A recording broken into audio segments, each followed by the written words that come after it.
Through the hot red tides of sin. This is Faith Blind Council. Everything is within. You create the light.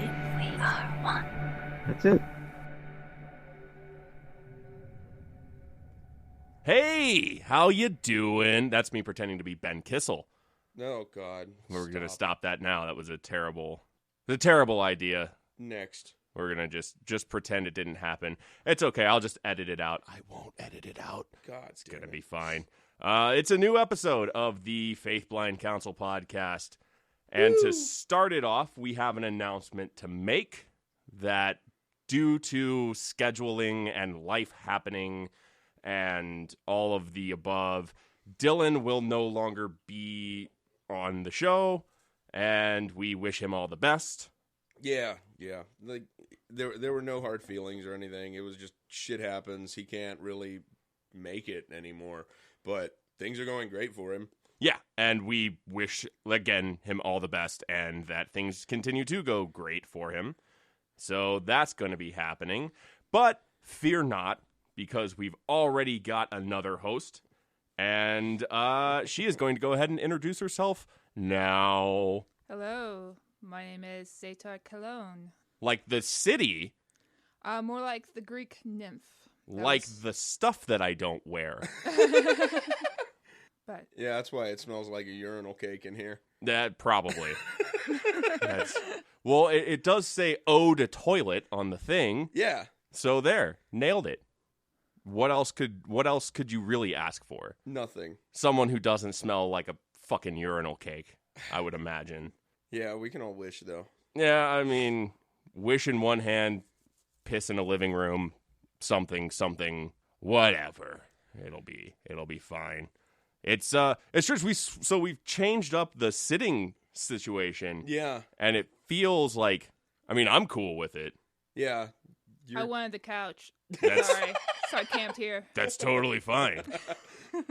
That couch, you will sink into that couch. That's the plan. It's a good couch. You just right into it. It's nice. It's real nice. That I feel like that's part of the reason why our episodes go as long as they do. Is because the couch is all enveloping. Because nobody wants to get up from the couch. No, it's a good couch. It's a great couch.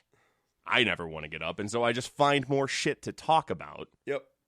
And then we just keep going. Honestly, I would continue doing this forever just for the couch. Word. So, 2 years from now, when we're, not at all the same show anymore, and we're talking about, I don't know, whatever weird fucking, Ask a Baskin band or fucking something that you found. Yes. It'll still be happening because of the couch. Fuck yeah. So, Sator Khelone, would you mind telling the listener about your magical practice, your history? How long have you been doing it?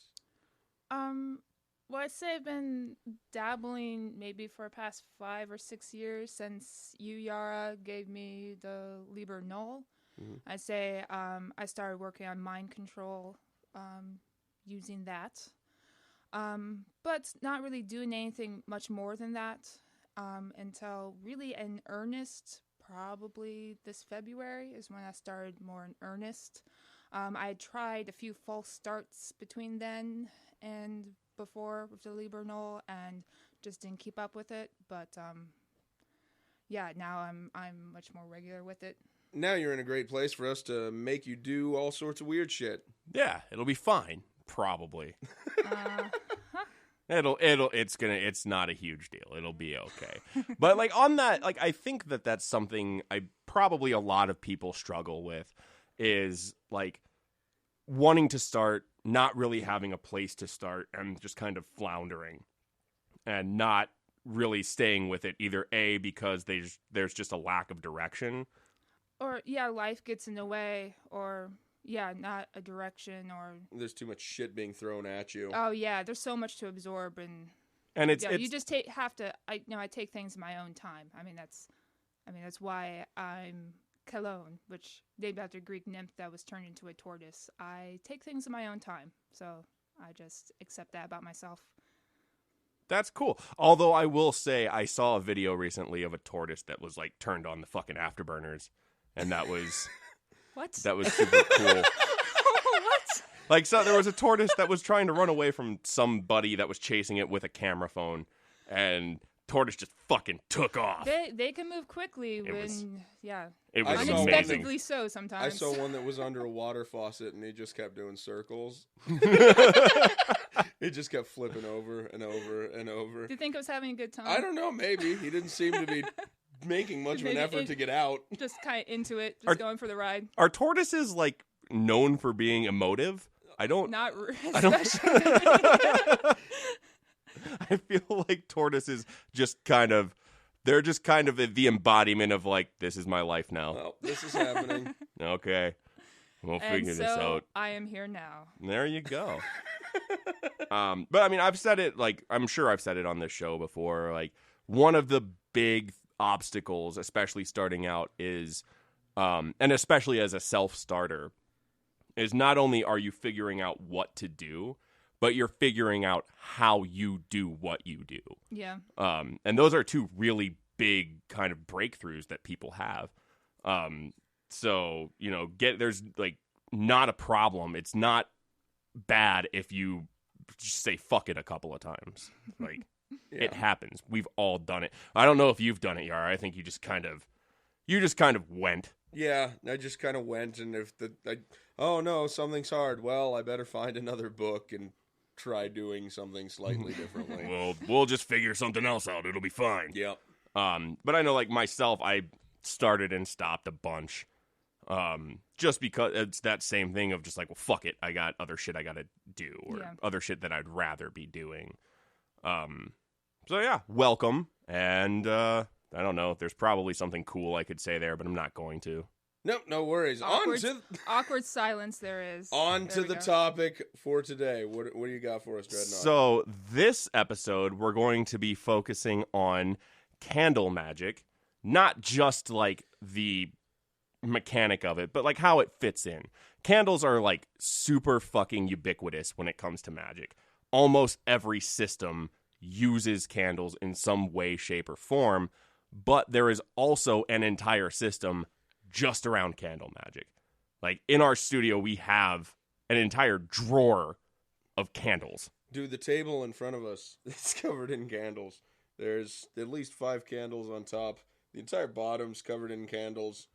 I There's a got candle right here to my right. Yeah, I've got more. There's a One over shitload there. of candles One in here. there. Just a whole bunch of candles. They're Yeah. all over the place. It's a big fire hazard in here. Oh yeah, if this, we are sitting in a tinderbox. Yeah, and I'm okay with it. Yeah. Fuck it. So candle magic is probably one of the oldest, if not the oldest, like, for you'd think of even going back to just like the discovery of fire. Yeah. Like, if you talk about like the psychological model and magic being science that we don't understand yet, like the first person that saw fire was probably like, oh shit. Probably that exact reaction. Exact tone. Oh shit. Oh shit. Before the invention of language, it was just, oh shit. I feel like that was a lot of stuff back then, though. Yeah. I say back then as if it were like the 60s. Well, you also have the South Sentinelese people who, as far as we know, still have yet to discover fire. And so, like, any fire that we see on their island only happens after lightning storms. Yeah. So it's still, any fire that they use is an act of God. So, I mean, in that sense, yes, it is very much a magical thing. And then, you know, fire is an entire element unto itself. Yeah, So, classically one of the 5. yeah. So, and in that, like, in that realm, fire represents, like, your will. So, candle magic kind of builds off of that, wherein you use that flame from the candle to exercise your will upon the circumstances around you. Yeah, and I mean, even using psychological model and shit.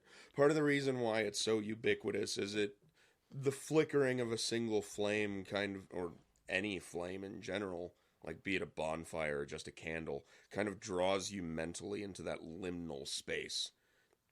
Yeah, absolutely. Yeah, just staring into it. Yep. I mean, it's one of the easiest, like, well, not easiest, but like most accessible forms of divination is candle gazing. Yeah. There's a whole thing about, figuring it out for yourself of, the way that the flame dances on the wick. What does that tell you? What does that mean for you? Or how the smoke comes off of it, if there is any. Yeah.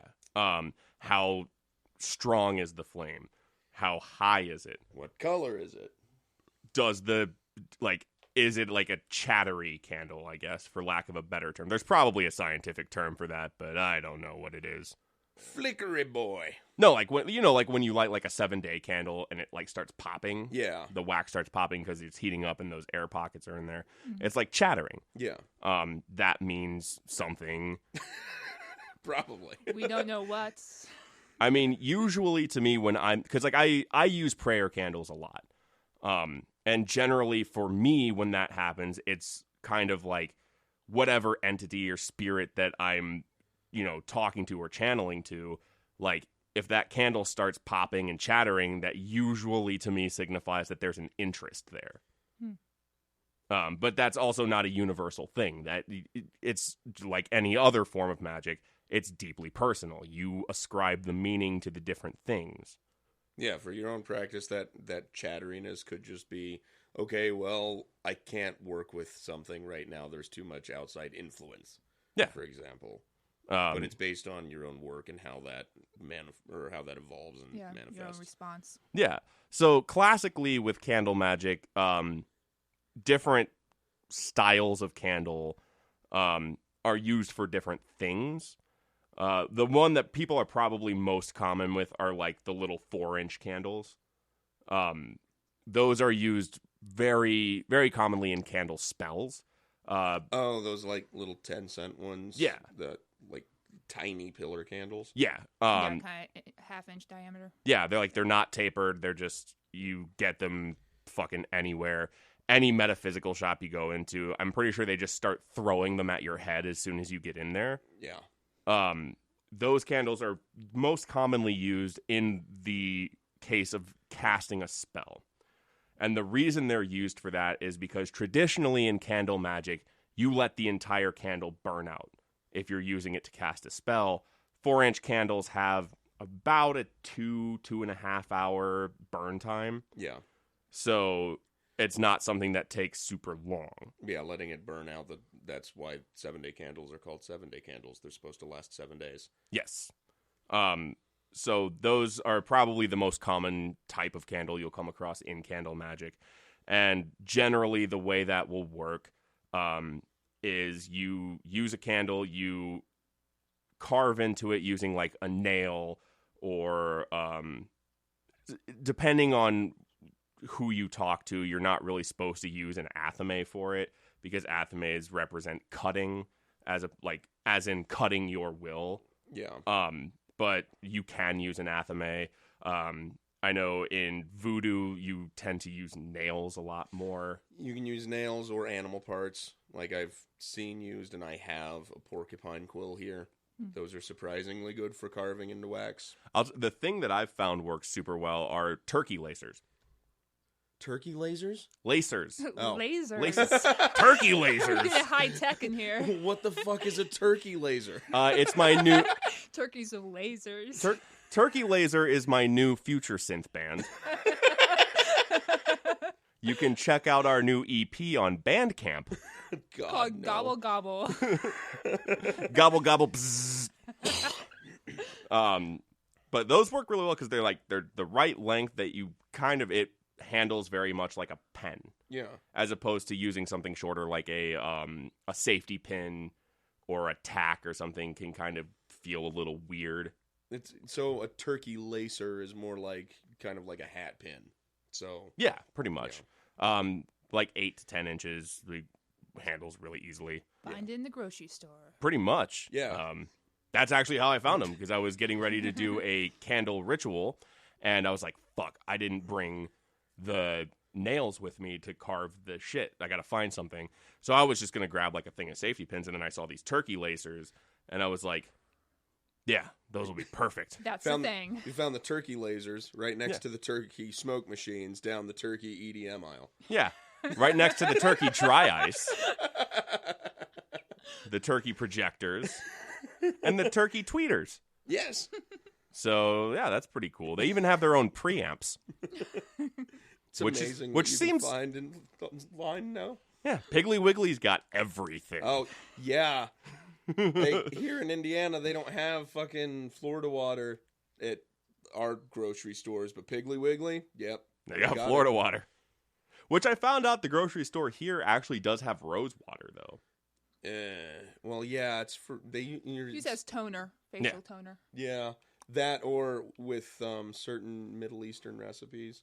Oh. Like, that's the traditional flavor of Turkish delight is rose water flavored, which is fucking gross. That sounds awful. It's so bad. That sounds genuinely like, if you like it, you like it, I guess.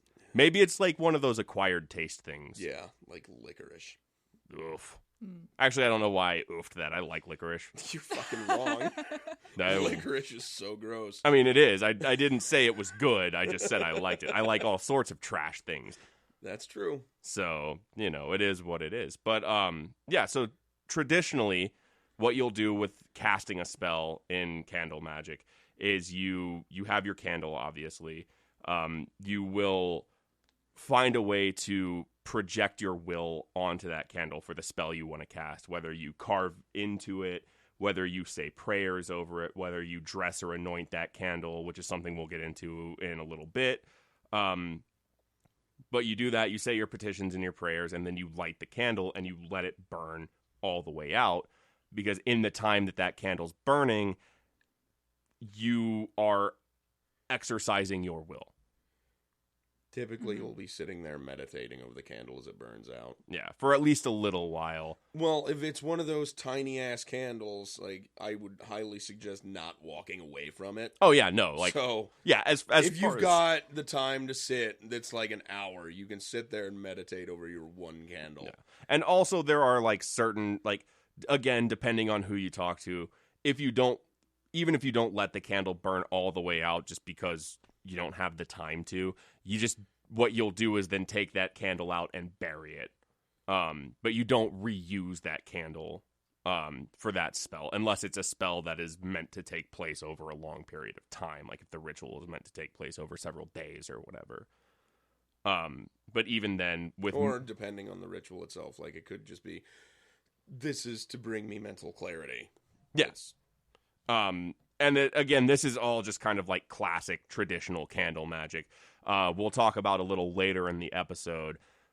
Just kind of the ubiquity, like candles are in all sorts of different systems and they're used for different things. Well, I mean, it was our source of light for how many eons?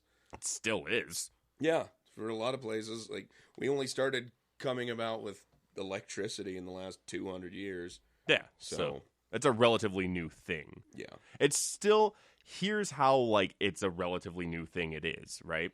That was a good sentence. I'm a languager. Yep, I like it. A linguist, one might say. Yeah.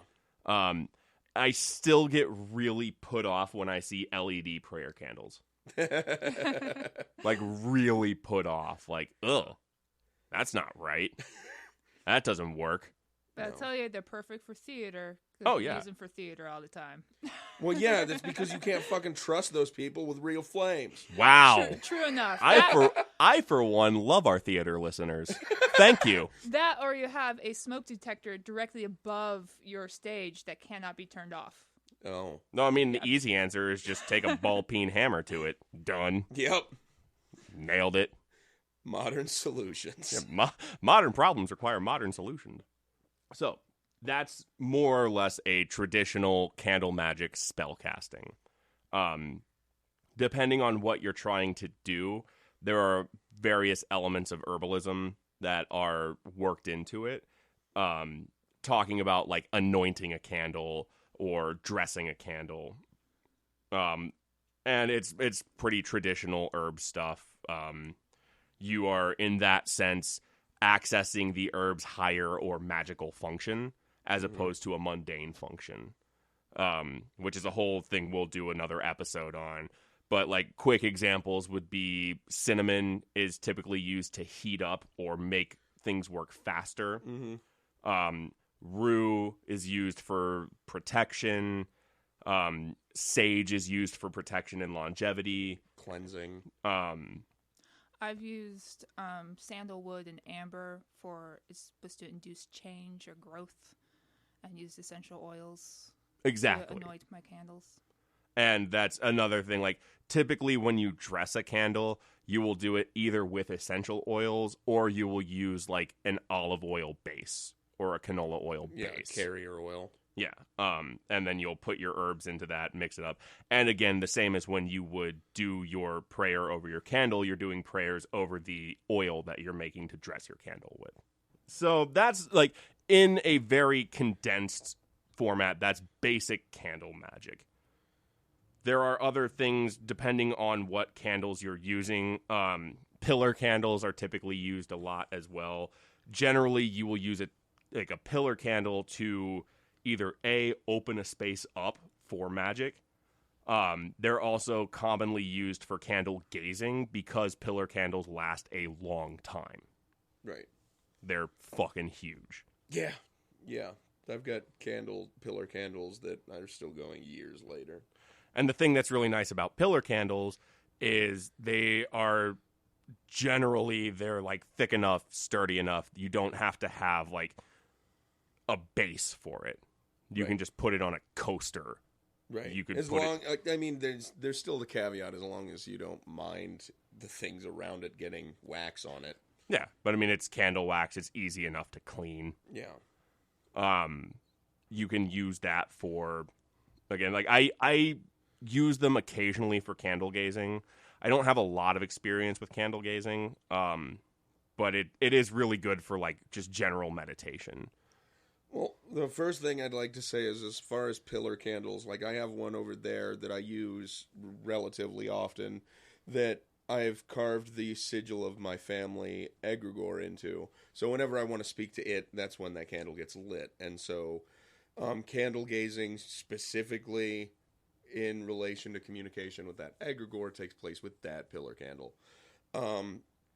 But communication with candle gazing can also take place in off-handed ways, I guess. There are several rituals that I know of where what happens is you'll look into a mirror and you have a candle offset. You're not exactly looking at the candle, but the candle plays a very important role. You'll be in a dark room looking into a mirror, be it yourself in a mirror or just offhanded, and you'll have a candle either to the just outside of your vision or directly in front of you.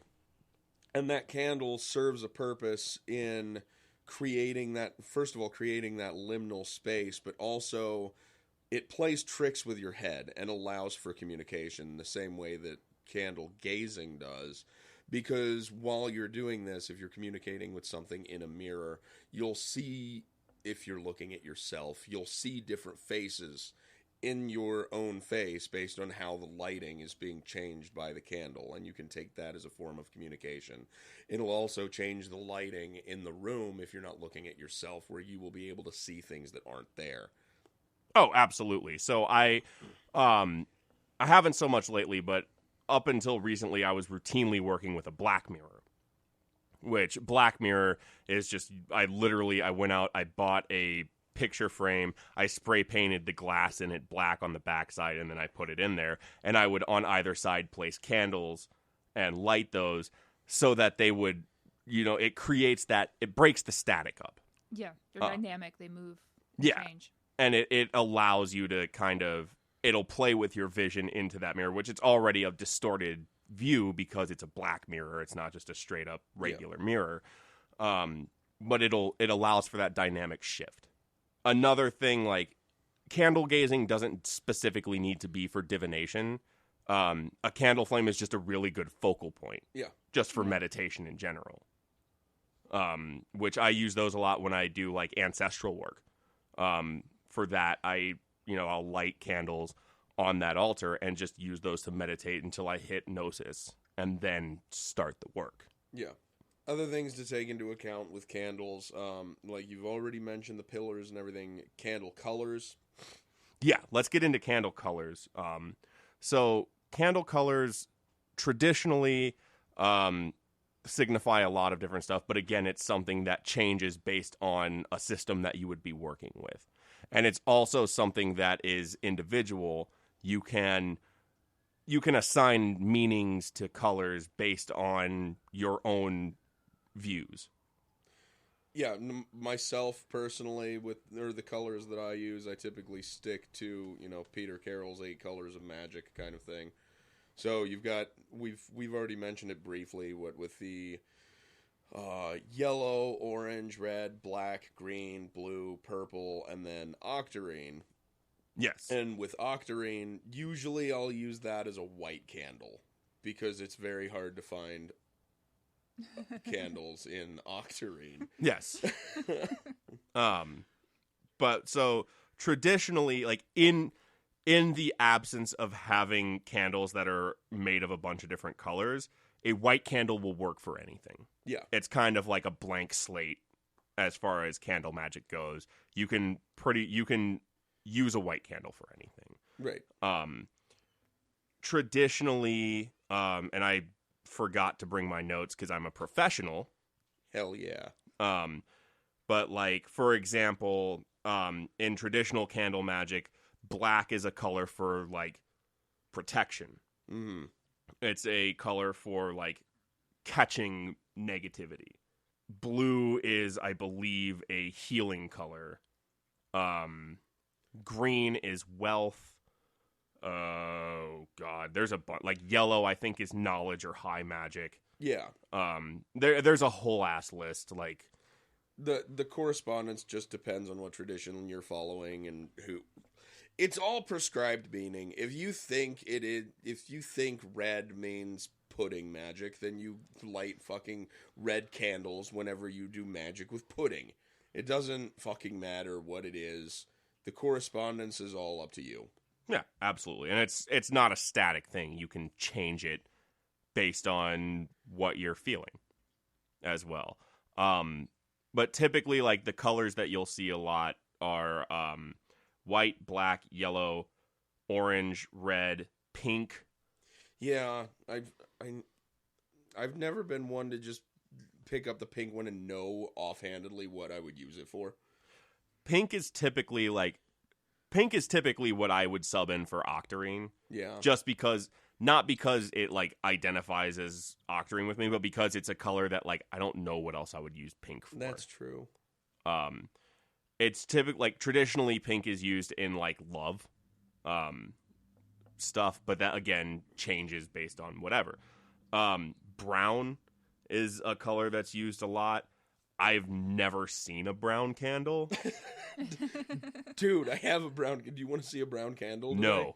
Okay. Well, because I have them, if you would like to see a brown candle. No, I'm just saying, I'm not doubting they exist. Do you want to go out of your way today to see a candle? I've seen brown candle wax. Well, let me blow your mind in a few minutes here. I have one with a wick in it. Whoa. Whoa, let's pump the brakes a little bit, Yara. I don't know if I'm ready for all of this paradigm shifting. But that gets into, like, kind of a whole other thing of making your own candles. Yeah, which is a whole goddamn process. It's fine. Mostly. I find the easiest ones to make are 7-day candles. Well, yeah, it's because it's got a fucking jar. Yeah, it's got its own thing. The only thing you really have to focus on is making sure that the wick doesn't go all, like... droopy. Like, jabberwock on you throughout the entire candle. But the easiest way is get yourself a double boiler. Yeah. Melt the wax down. At that point, you could mix in whatever fucking, like, herbs into it if you have like herbs or spices that you want that candle specifically to be for. Yeah. Which would kind of forego the need to dress that candle. But it's also a thing that's like, in the grand scheme of like magic craft, like candle making is pretty easy, albeit time consuming. Right. It's just like the traditional way of making ink. Like herbal inks it's easy. It's just time consuming as shit. Where what you would do is you would take whatever herb you want to make an ink out of and burn it, and then have a spoon over the burning herb, and then you would collect the soot from the smoke on the back of the spoon and slowly keep collecting all of this fucking soot until you have enough soot to make ink. That sounds like fun. Or you could just break up some charcoal. Yeah. I mean, as long as you have a very loose definition of fun, yeah. Or you can just go to an arts and crafts store. Yes. Yeah. I don't know why I said that so weird. That's okay. I'm sticking with it, though. We're just keeping it in. We're just going to roll. Yeah, that making your own candles can also be useful as far as, like, reusing old wax from candles that you've already, like, mostly burnt out, and, like, it's reached its natural conclusion where that's all done, but you still kind of want to use that energy. You can take that from a candle that you had previously used and mix it in with something else if you so choose. And that's also like a really good thing you can do if you're doing like candle magic. That's something you'll be doing a lot. Like if you're doing candle magic for protecting yourself and your household. Yeah. You can collect that wax, reuse it to build new candles, and thus strengthen your will and strengthen that magic. Mm-hmm. That being said, I'm a lazy fuck, so I just buy candles. Yeah. They're cheap. That they are. That being said, like that's one of the, in my opinion, really beneficial things to practicing candle magic is it's a very cheap introduction to sympathetic magic. Mm-hmm. I would say that candle magic falls under sympathetic method as opposed to like gnosis method, described in advanced magic for beginners. Yeah. And it's a cheap, easy way to get into it. You don't have to spend a shit ton of money on a bunch of stuff. Just go out to your local Dollar Tree and buy a bunch of candles. You had mentioned earlier the idea of mixing in herbs and whatever so as to not have to dress a candle. Another way that that's done is, at least within voodoo that I know of, is having pre-shaped candles. Yes. So you've got like Adam and Eve candles and shit like that where it's actually shaped like a couple. And those are used for romance spells. You also have candles that are shaped like dicks. Dick candles. Yeah, they're dick candles. They're pussy candles. They're candles that are shaped like fruits and food for abundance. Shit like that. So that way you don't have to dress them. Yes. And that's another, like, you can get into and get creative with, like, you don't just have to use little whatever candles. And especially if you, like, if you're a crafty person and you like making candles, you can go get molds. Yeah. You can make your own candles in different shapes. Yeah, so, like, if you take, 4-leaf clover means luck, you can get a mold for a 4-leaf clover candle, and then that's just now your luck candle. Yeah, you can do all sorts of, like, crazy and creative things. I've seen all sorts of, like, really, like, things that I wouldn't think about because I'm just, if we're being honest, I'm not that creative. Lazy, creative. What the fuck are you even here for? I don't know, attention to detail, but I forgot my notes, so not really. I just because I have disposable income, and so I just buy dumb shit, and I was like, hey, I should buy a bunch of microphones and we can yell into them. Sounds good. And here we are. It's working so far. Yeah, I'm okay with it. But yeah, it's just because it's a simple, like, magical system or technique doesn't mean you can't be creative with it. Yeah. There was a ritual I did recently that was like a group ritual. And what I did is I had everybody that was participating take a candle and carve a sigil into that candle. Using a turkey laser. Yes. Now I just really want a turkey laser. Here's the question. Is it a laser that makes turkey sounds? Is it a turkey-shaped laser pistol?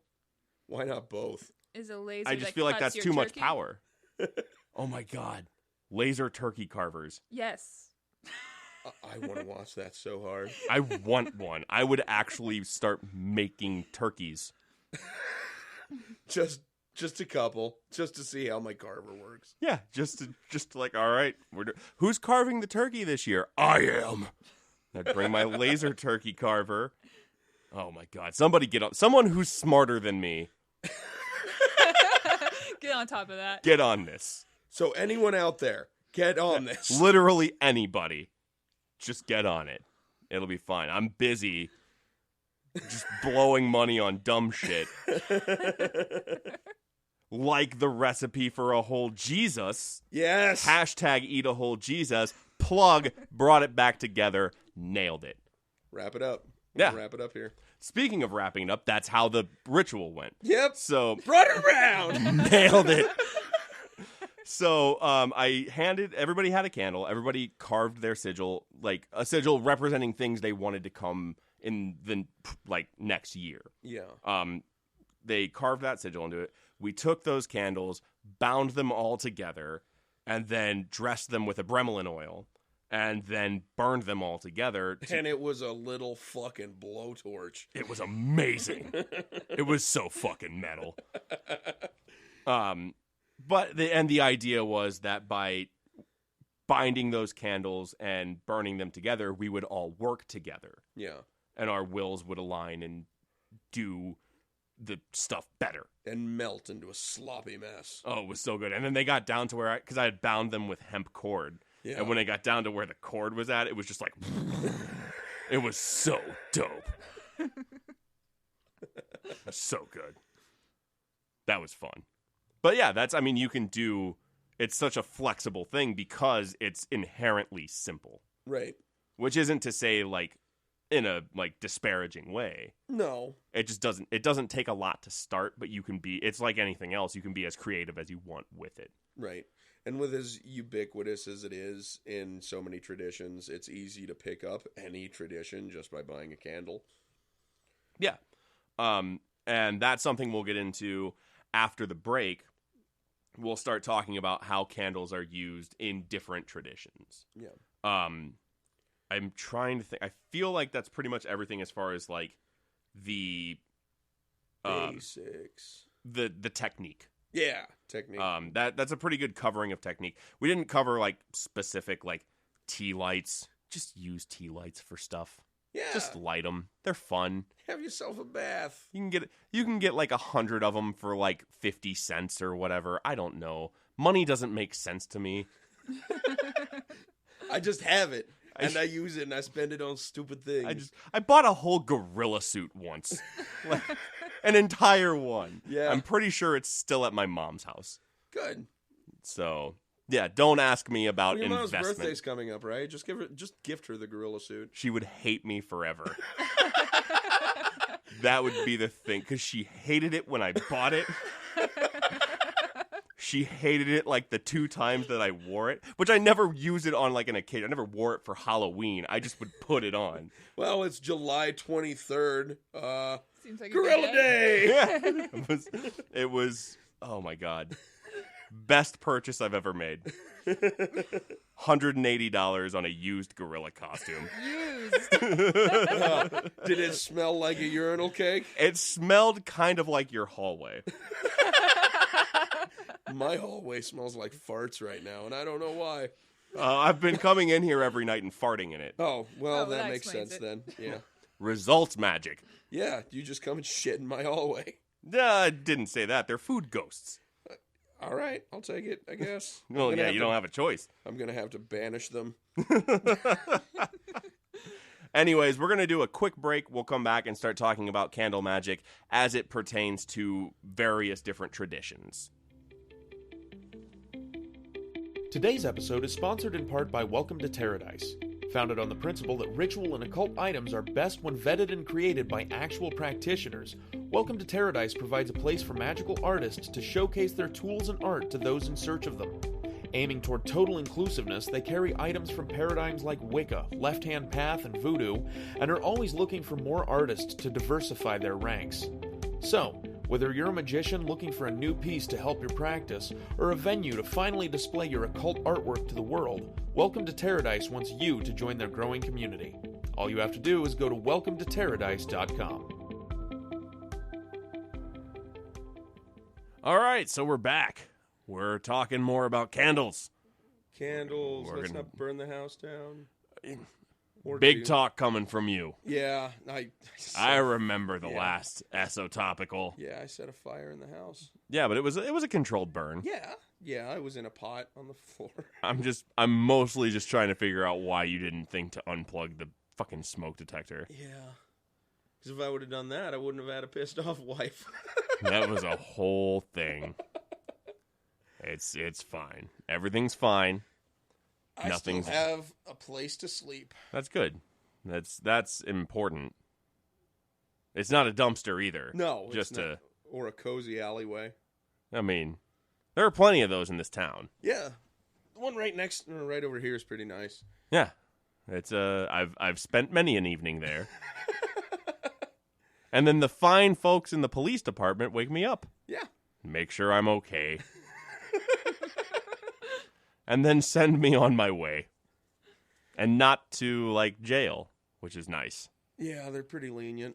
Yeah. Well, what else do they have to do, really? Shoo the bum out of the alleyway. Yeah. It's just more paperwork for them to take you in. Yeah. It's me. I'm the bum in the alleyway. I'm the guy.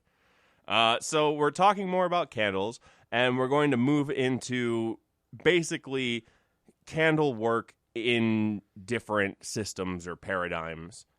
And you'll see kind of as we discuss it, how kind of mechanically it'll change. One of the probably the one that most people are familiar with would be like prayer candles in Catholicism. I'm not as familiar with it. I didn't really grow up Catholic. My dad married into the Catholic Church because he's a crazy man. He remarried into the Catholic Church Because he didn't learn his lesson the first time. because he's a crazy man. And even there, like at the church that he went to, or do they have a special word for church? Church. I feel like they have a I special grew word. up Catholic, and there was always a church. They don't have a special word for it. Sanctuary, maybe? I'm thinking of mass. That's the Yeah. word I'm thinking of. Yeah. Which is not a service. church. No. Yeah, that's the service. I don't know. I'm not familiar with things that aren't wrestling. But even there, like the few times I attended mass, like they didn't really use them for anything. No, it's more of a private practice thing. Yeah, you come in and you can light a prayer candle on your way in. So they just have like boxes or It's usually like it practically looks like an altar, just different levels of shelves with just a bunch of prayer candles on it, and you can come in, you can light one of them if you have a reason to. So what you're telling me is I've been paying for prayer candles for no damn You reason. can just go into a church and use one. Although some people do give a tithe when they use a prayer candle. 'Cause Yeah. They do have a thing there where you can. Like an offering, Exactly. basically. Okay. So just go into the local Catholic church, grab a fistful of candles, and walk out. What I really need to do is go in there with like $5 or whatever and a couple of Prego jars so I can get some holy water. That's what I need. Yeah. But generally, just to clarify, you light them there and you leave it lit there in the church. So you light one candle and walk out with pocketfuls of candles. Yeah. Pockets It's a little full. sleight of hand going on there. Yeah, exactly. It's orange. It's charlatanry. Yeah. You just steal the candle. From those in need of them. Yeah, whatever. It's the church. They got more. That's true. I mean, whatever. But I mean, you can find prayer candles pretty much anywhere. I get mine from the dollar store. Yeah. They're kind of all over the place. And also the internet is a thing. But I would at least mechanically speaking, a prayer candle is probably the simplest form of candle magic. Because literally, you just light the candle, ask for stuff. Mm-hmm. Unless I feel like I've gotten that pretty much. Yeah, you say a prayer. It's for someone or something, or generally like thoughts and prayers for people who may be ill or people who are lost or people who need help. So in that kind of regard, the saints are kind of codified. That's kind of, I don't know if that's the right word, but you have like Saint Jude, who is the saint of certain things. Yeah, if you wanted to light a candle in the name of one, yeah, like it's very personal. You don't necessarily say it out loud or anything. Yeah, but it's the idea is that by lighting that candle, you are basically signifying to that saint, I need your help with this thing. That's one way to use it. You don't need to use a saint, though. It can just be It could just be just walking up, I light this candle so that I don't get caught for my recent arsons. And then walk away. Recent, he says. Recent. Yeah. Is arson a crime that has a, like... There's a word for it, like an expiration date. Statute of limitations is the word you're looking for. Yeah, whatever. Expiration date. Well, we can't pursue this crime because it expired. It expired. Just pour it down the garbage disposal. It'll be fine. Shred the paperwork. It's expired. Gross. But that is probably the simplest form of candle magic. Like, even if the Catholic Church doesn't call it that, that's what it is. Yeah. There are other, as you get into other practices and paradigms, there are more, in-depth, I guess, or more, complicated or complex systems. Probably the one that I'm most familiar with, and you, Yara, are most familiar with, is probably the use of candles in hoodoo. Yeah. Hoodoo and voodoo. Which, we, just as a kind of touch, we will soon be having an interview with a voodoo mambo in an upcoming episode, so that should be fun. But yeah, so if you have any questions that you would like to have us discuss during that interview, you can email us at faithblindpod@gmail.com. You can also get at us on our Facebook page. You can tweet to the show at FBC Podcast 1. All of the ways that you can get a hold of us. If you have questions, feel free to send them in. We can, get those taken care of, and we will discuss all of that coming up very shortly. And there's the plug. Nailed it. I'm so good at this. But yeah, as far as candle magic within the voodoo and hoodoo that I've practiced, it very much, like the prayer candle kind of thing, works the same way. So we have the 7-day candles, which are the ones in the glass tubes. Tubes. Glass jars, whatever the hell you want to call it. I prefer tubes. Tubes, okay. But we've got that, and so, calling upon any of the Loa or anything, when doing so, you'll ask for something, but then you'll leave it burning. It's the same kind of thing we talked about at the beginning of the episode, you light a candle and leave it burn. It's the same with a 7-day candle. You light it and then just leave it there. You leave it going on the altar and continue about your day. And it's one of the things that it's suggested not to do that because you're not attending a flame and it's bad news and you could burn your house down. But this is where the hoodoo and voodoo practice comes in. Where basically you're trusting the Loa not to burn your fucking house down. Right, yeah. And I have cats here, and I will leave candles on my altar burning, and they don't fuck with them. And that's one of the things where also, I prefer to use 7-day candles, because even if a 7-day candle gets knocked over... It'll snuff itself out. Yeah. But, typically, even then, usually what I will do is I will leave it burning for at least the remainder of that hour. Yeah. Or a full hour, and then, snuff it out. But that has to do with just me being a cheap ass and also being lazy and not wanting to go to the store all the time. Yeah, I was going to say, you throw your money at stupid things. Yeah. It's not so much cheap ass as it is, I don't want to go to the store and buy more. I'm cheap with my time. Yeah, there you go. There we go. There, tied it all together. Killing it. But there are also more there are more complex things you can do with hoodoo. There are a lot of kind of mechanically dressing candles, anointing candles. One of the most common practices with that is using voodoo oil. Yeah. Which is there are general recipes for voodoo oils, but there are also specific oils for specific things. There's a specific anointing oil for healing. There's a specific anointing that you want to do for fast luck, et cetera, et cetera. But I would say probably one of the more common ones that you'll see used is abramelin oil. Yeah. Which abramelin oil is used in a lot of different systems. Not only ceremonial, weird, OTO. OTO weird cult shit, but also abramelin oil plays a role in voodoo. Yeah. It's because it stems from the old, I think 16th or 17th century grimoire, The Sacred Magick of Abramelin the Mage, which was then translated most recently by Mathers.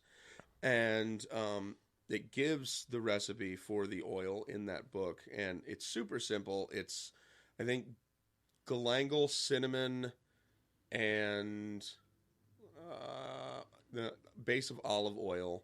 I forget what the other one is. Yeah, there's one other thing that goes into it, it smells fantastic. It smells like shortcake cookies because it has a shit ton of cinnamon in it. Yeah, which is amazing, and it depends on which recipe you go by. Yeah, because on Mather's recipe, it's called the Macerated Recipe, because what you do with that one is you take all of the ingredients just as the raw herbs and then macerate them or pound them out and grind them into something and then let it soak in the oil and then filter it out, as opposed to Crowley's method, which used essential oils. And his was very, very cinnamon heavy because he was under the belief that by anointing yourself with it, it should burn. You should feel the oil. Yeah, and it's something that, if you're talking about, basic physiology and psychology, by feeling that oil burn, your brain will at some level be well, this must be working. Yeah. But that's kind of a tangentially related thing. The point is that's a super common oil used even in in voodoo and in many different practices, and it's typically used for high magic or pure magic. It's also used if you look at kind of the herbal properties of the stuff involved. Cinnamon is used for, it's a quickening agent. Mm-hmm. It heats the magic up. It makes it work faster. Yeah. Which even in some voodoo and hoodoo, or in hoodoo specifically, you use to heat things up and to speed things along. You use gunpowder as a method of doing that. It's the same kind of sympathetic magic. Yes, I would not recommend dressing your candles in gunpowder. But I'm not your dad. Yeah. You go ahead and do what you want to do. You can do whatever you want. But if anybody make yourself a spicy candle. If anybody asks, I'm going to say probably don't. But if you want yourself a spicy candle, by all means. Cinnamon for spice. That's what I meant. Yeah. Gunpowder if you just really don't want your apartment anymore. But yeah, that's kind of you dress your candles, which dressing versus anointing are kind of different practices, but they'll do more or less the same thing. Dressing a candle is generally more done with the herbs themselves, whereas anointing a candle is done with an oil. But you can still dress with an oil. Generally, if you're dressing with an oil, you will rub the entire candle. Yeah, which it's kind of hard with the 7-day candle, so if I'm going to do anything with oil in a 7-day candle, I'll just put some oil in the top of it. Yes. Typically for 7-day candles, I tend to use tinctures a little bit more. Yeah. Which with those, make sure you drop them from a healthy distance. For those unaware, a tincture is made primarily of alcohol. So it's grain alcohol specifically. 95% ethanol. So it's pretty flammable. Yeah, so make sure. The first time that I used one, I was like, I thought I was at a decent like clip away from the flame. I was not. The whole dropper lit on fire.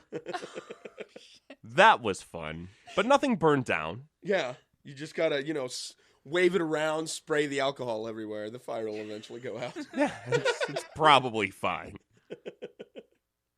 But that's kind of in a very basic sense. That's like dressing and anointing, which you also see like in Wicca. Typically with Wicca, I would say you probably see more of like using the herbs themselves. Mm-hmm. Oils are employed, but not as often. Yeah, they can be. I mean, there are some like witches who deal specifically with essential oils, and especially with the rise of the ability to make lots of essential oils. And Hot dog oil. I still need to make that. Yes, I do. But that's neither here nor there. it's everywhere. Yep. I'm gonna make essential oil of hot dog. It's gonna be gross. It's gonna be amazing. Anyway, with the rise of being able to find essential oils almost everywhere, like we went to, I think it was a Schnucks or something over in Illinois, and they just had a shelf there of essential oils, and so which I found kind of odd, but A Walmart in Indiana carries not just like a selection huh?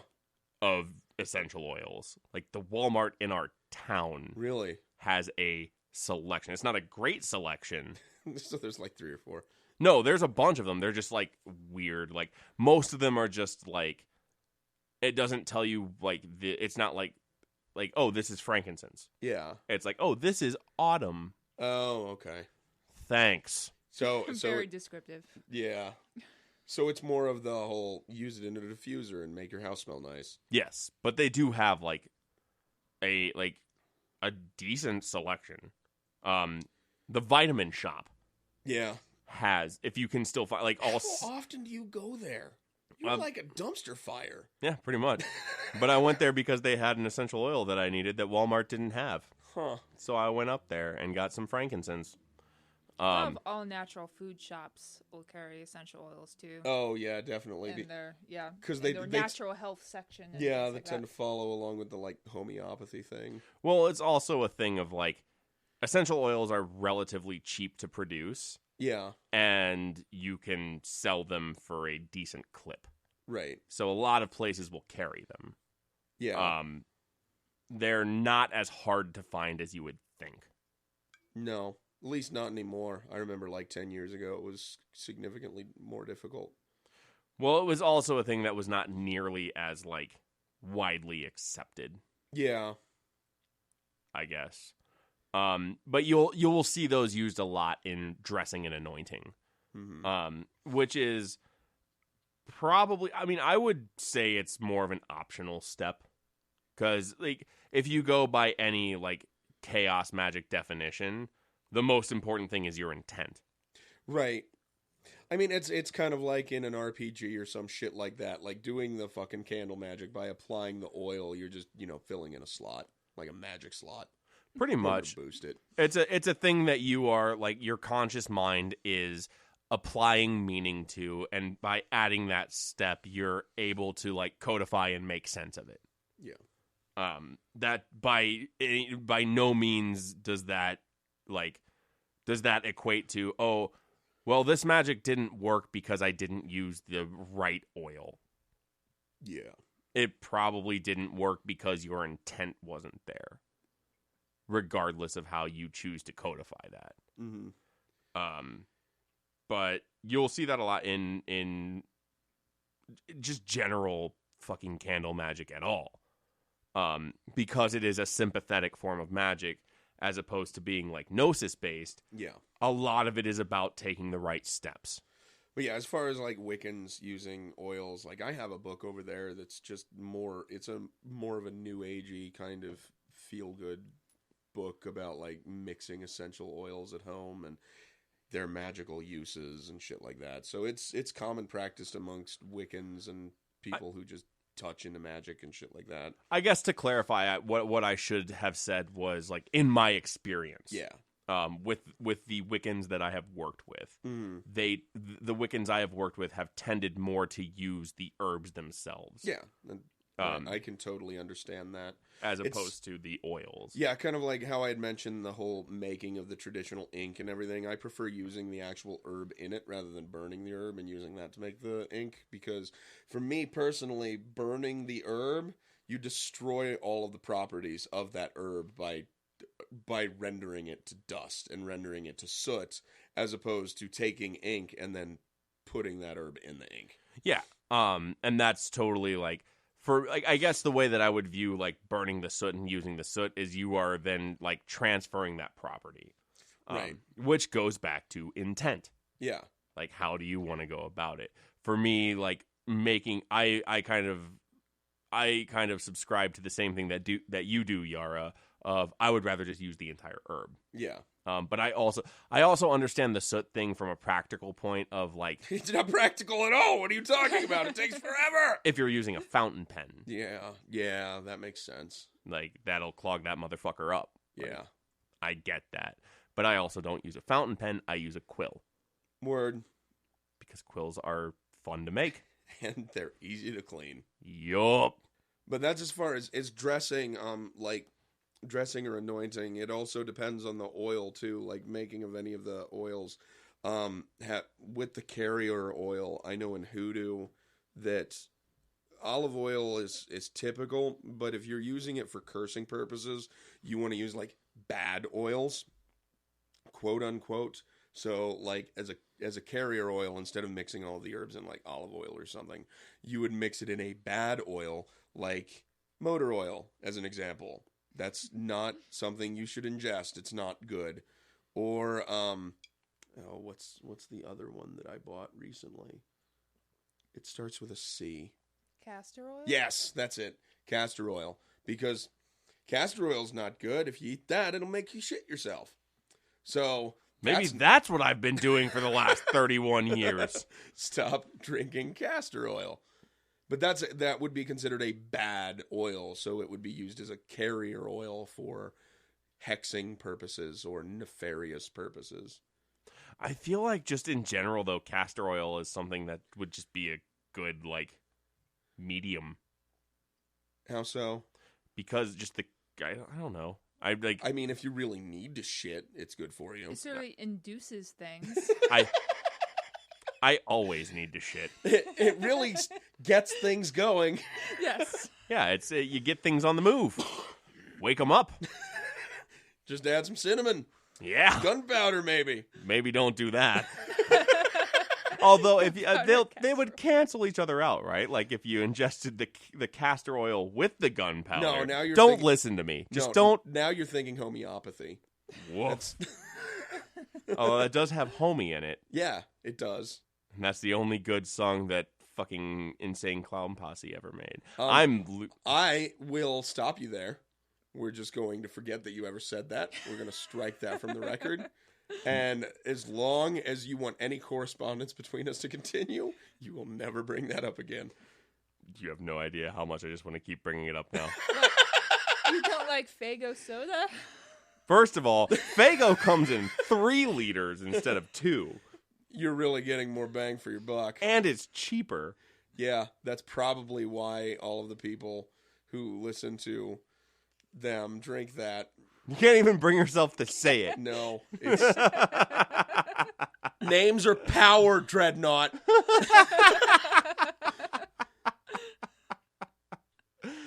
But seriously, their strawberry is pretty good. Rock and rye dog. It's okay. Everything's fine.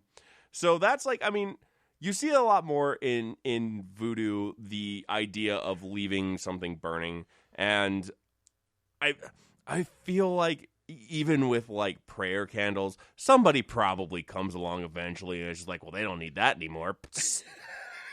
I could be wrong. I probably am. But it just seems like just some dude in the bell tower comes down, You ain't getting your wishes now. No, see, that's that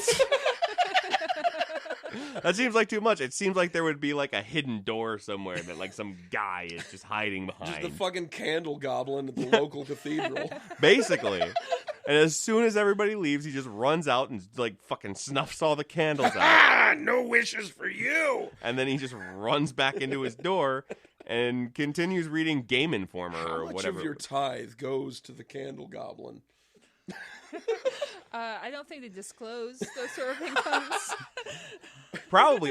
If anybody has a direct line to the Pope, we need answers. There's a diocese just nearby. We're going to go to the They're gonna- diocese. We're going to write a letter to your local diocese and find out how much they are paying their local candle goblin. Make sure that, like, I feel like, do you think the Candle Goblins have a union? I don't think they would. That seems unfair. Yeah, we need to unionize the candle goblins. Yeah, they need to rise up. Solidarity. Yeah, dude. If they had a living wage, they wouldn't steal your tithe. Yeah, seize the means of the goblin hood. Yeah, pretty much. I feel like we're on to something here. I don't know what it is. Neither do I. Maybe we're just on a bad road. It's fine. What other, like, okay, so we've covered kind of Catholicism prayer candles. I'm not super familiar. Do Catholics use candles for a lot of stuff? Or is it just for fun? Well, Come on, my kids, after Mass, we're gonna experience, go like grab going to candles. Mass, they usually light a pair of candles for like part of the taking the wine and bread and stuff. There's usually candles associated with that. I don't know what they're called or Oh, yeah, what you get exactly the they're used for. You get the little candle I'm and then a you got the bad cardboard thing lapsed on top of Catholic. it. Yeah. Fuck, there's a word for that. Yeah, they're definitely. Son of a bitch. Aren't they vigil I went candles? 5 years. No, to vigil candles are Catholic, different. But that's another thing. Yeah, Like, you see those like candlelight vigils and shit. That's candle magic. yeah. Yeah. I mean, who's to say how efficacious it is? But it's there. Well, yeah. I mean, there's also with that brings up the tradition that we had just gone by with Samhain having been gone and lighting candles for those who had passed as a representative of their soul still being around you. Lighting candle lanterns and setting them down river. Yeah. Shit like that. Like, well, it's the Viking funeral. You just became a giant candle. You became a giant human-shaped candle that was also made out of human. Yeah. Spontaneous human combustion. Candle magic. Yeah, that's you are just candles. Not a fat person who fell asleep smoking. You just My sister used to be convinced that she was going to die from spontaneous combustion. I don't know why. was she a fat smoker? No, exact opposite, but she was just convinced. I'm just gonna blow up one day. I mean, that would be pretty metal. That would be a way to go. I mean, if I could plan it, that would be so dope. But then it wouldn't be spontaneous. No, it'd just be my self-destruct button. You would be a controlled detonation. Oh, I which want is that so bad. really the least metal thing Self-immolation. you can be. Huh? Yeah. Self-immolation. No, I just want Buddhist to blow candle There you magic. go. Buddhist Everything is within you. up, including the wick. God damn it. It's candles. They're everywhere. Like, People on fire. that's kind of a candle. What are we, if not candles that just haven't been burnt yet? Yeah. Candles in the Unpotentiated wind. candles. There we go. That's the name of the episode. Unpotentiated candles. I probably won't be, but it'll be fine. So we've covered like voodoo, we've covered Wicca, we've covered kind of Catholicism. We covered Buddhism.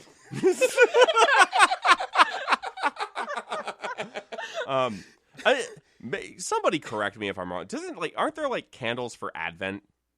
Is that a thing, or am I just thinking of an I think Advent Advent calendar. that's got chocolate in it? Yeah, you would confuse our current episode with chocolate, you fat shit. Well, you make both of them in a double boiler. And you get fondue. Yeah. One of them is just chocolate. Melted chocolate is just a really tasty candle.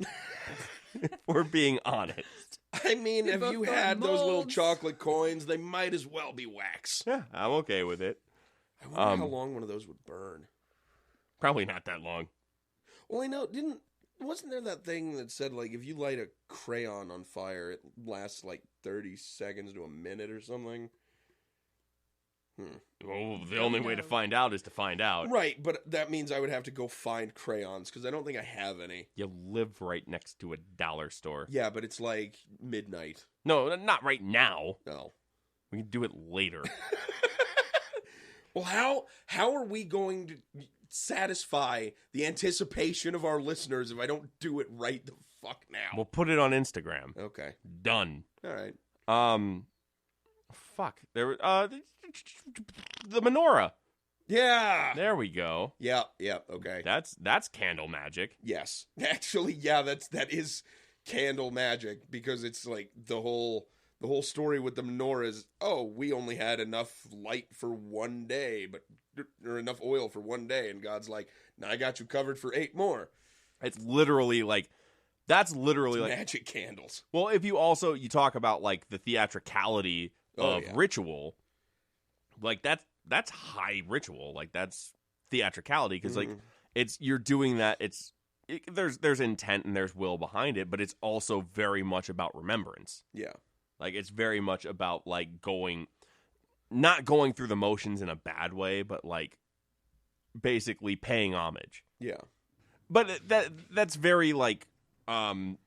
It's very high magic. It's ritual, and we've gone over this in several episodes before, which is that like religious practice is just ritual that people have forgotten is ritual. Yeah. There's, God damn it. There's other. Now I'm really stuck on the fucking the Eucharist candle thing. Yeah, That's gonna bother me. can't help you. That's okay. I thought like vigil candle, but I was wrong. So. Well, no, I mean, but you think about like candlelight vigils that like were, I don't know, do people even do those anymore? Oh yeah, Yeah. Like that's a whole ass thing. Fucking people someone died. We're sad. Let's light a dollar store candle. Yeah. Or these candles that I stole from the local church. Yeah, I mean that's fine. Here's a good example of results magic around candles. When you take a particularly smelly shit. And then you light a candle in the bathroom. Yeah. Because you're trying to banish the stank. Yeah. On the banishing machine. Have you screamed at your toilet today? I scream at my toilet all the time. It's just while I'm still on it. It's fine. So I think that pretty much wraps up, like, I mean, there are a million fucking examples. Right. Of how candles are used. They're super, like, ubiquitous when it comes to magic in general, because you're looking at like the element of fire in. Well, and there's a small ritual behind lighting a candle too. Like I do my death worship, and oh yeah, that's a whole other thing. Like using candles, like, so we had talked about on the Halloween episode about like graveyard magic. Yeah. Using candles for that. Yeah, using candles to communicate with the dead. Mm-hmm. Like when you, within the left-hand path kind of death magic that I'm working now, you use candles as a way of communicating with the dead, where if you were to go to collect grave dirt, you light a candle, and if the candle goes out, you don't get permission. And you light it before you go into the graveyard. But there's also, like, I mean, it stems back to, like, yeah, it's this kind of, like, spooky, grimdark thing, but it's mechanically the same when you're not talking, like, even outside of the graveyard ritual, like, specifically, you're still lighting a prayer candle. Yeah. It's the same thing. It's just been kind of turned on its ear and been used as kind of this way to, like, usurp that power. Yeah. And so just lighting the candles themselves has kind of a ritual thing, where with my death worship, I go over there before the evocation starts, where I bring out Death and, you know, talk to my buddy Deado. Deado? Yeah, that's what... Like that's Boppo? Yeah, that's what I call him. Okay, that's Deado. fair. Yeah, Papa Deado. But before I do that, like, one of the things I light is he has 3 candles. He has a red candle, a black candle, and a half red, half black candle. Yeah. And I have them in a specific order.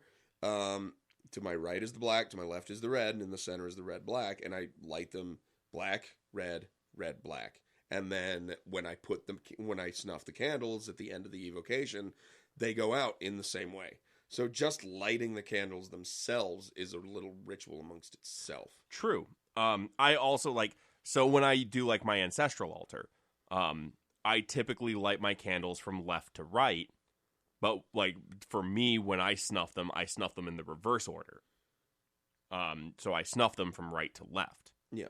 I mean, it's a little tougher to differentiate because I'm just using 3 white tapered pillar candles, or not pillar candles, white tapered candles. Yeah. So you don't see it that way. It's easier just to do it in that order. But everybody has like that thing, even when you're not like, shit, I didn't even bring this up. Birthday candles. Oh, yeah. Fucking birthday candles. God, we're dumb. We're so good at this. Go team. Fuck yeah, dude.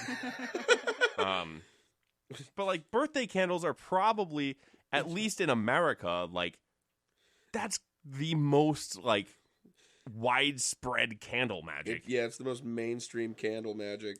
You fucking get a cake with a bunch of candles on it, you make a wish, and you blow them out. Yeah. That's literally candle magic. Yeah. At its core. Whether or not people see it that way. Now I just want to watch Liar Liar. I don't know why.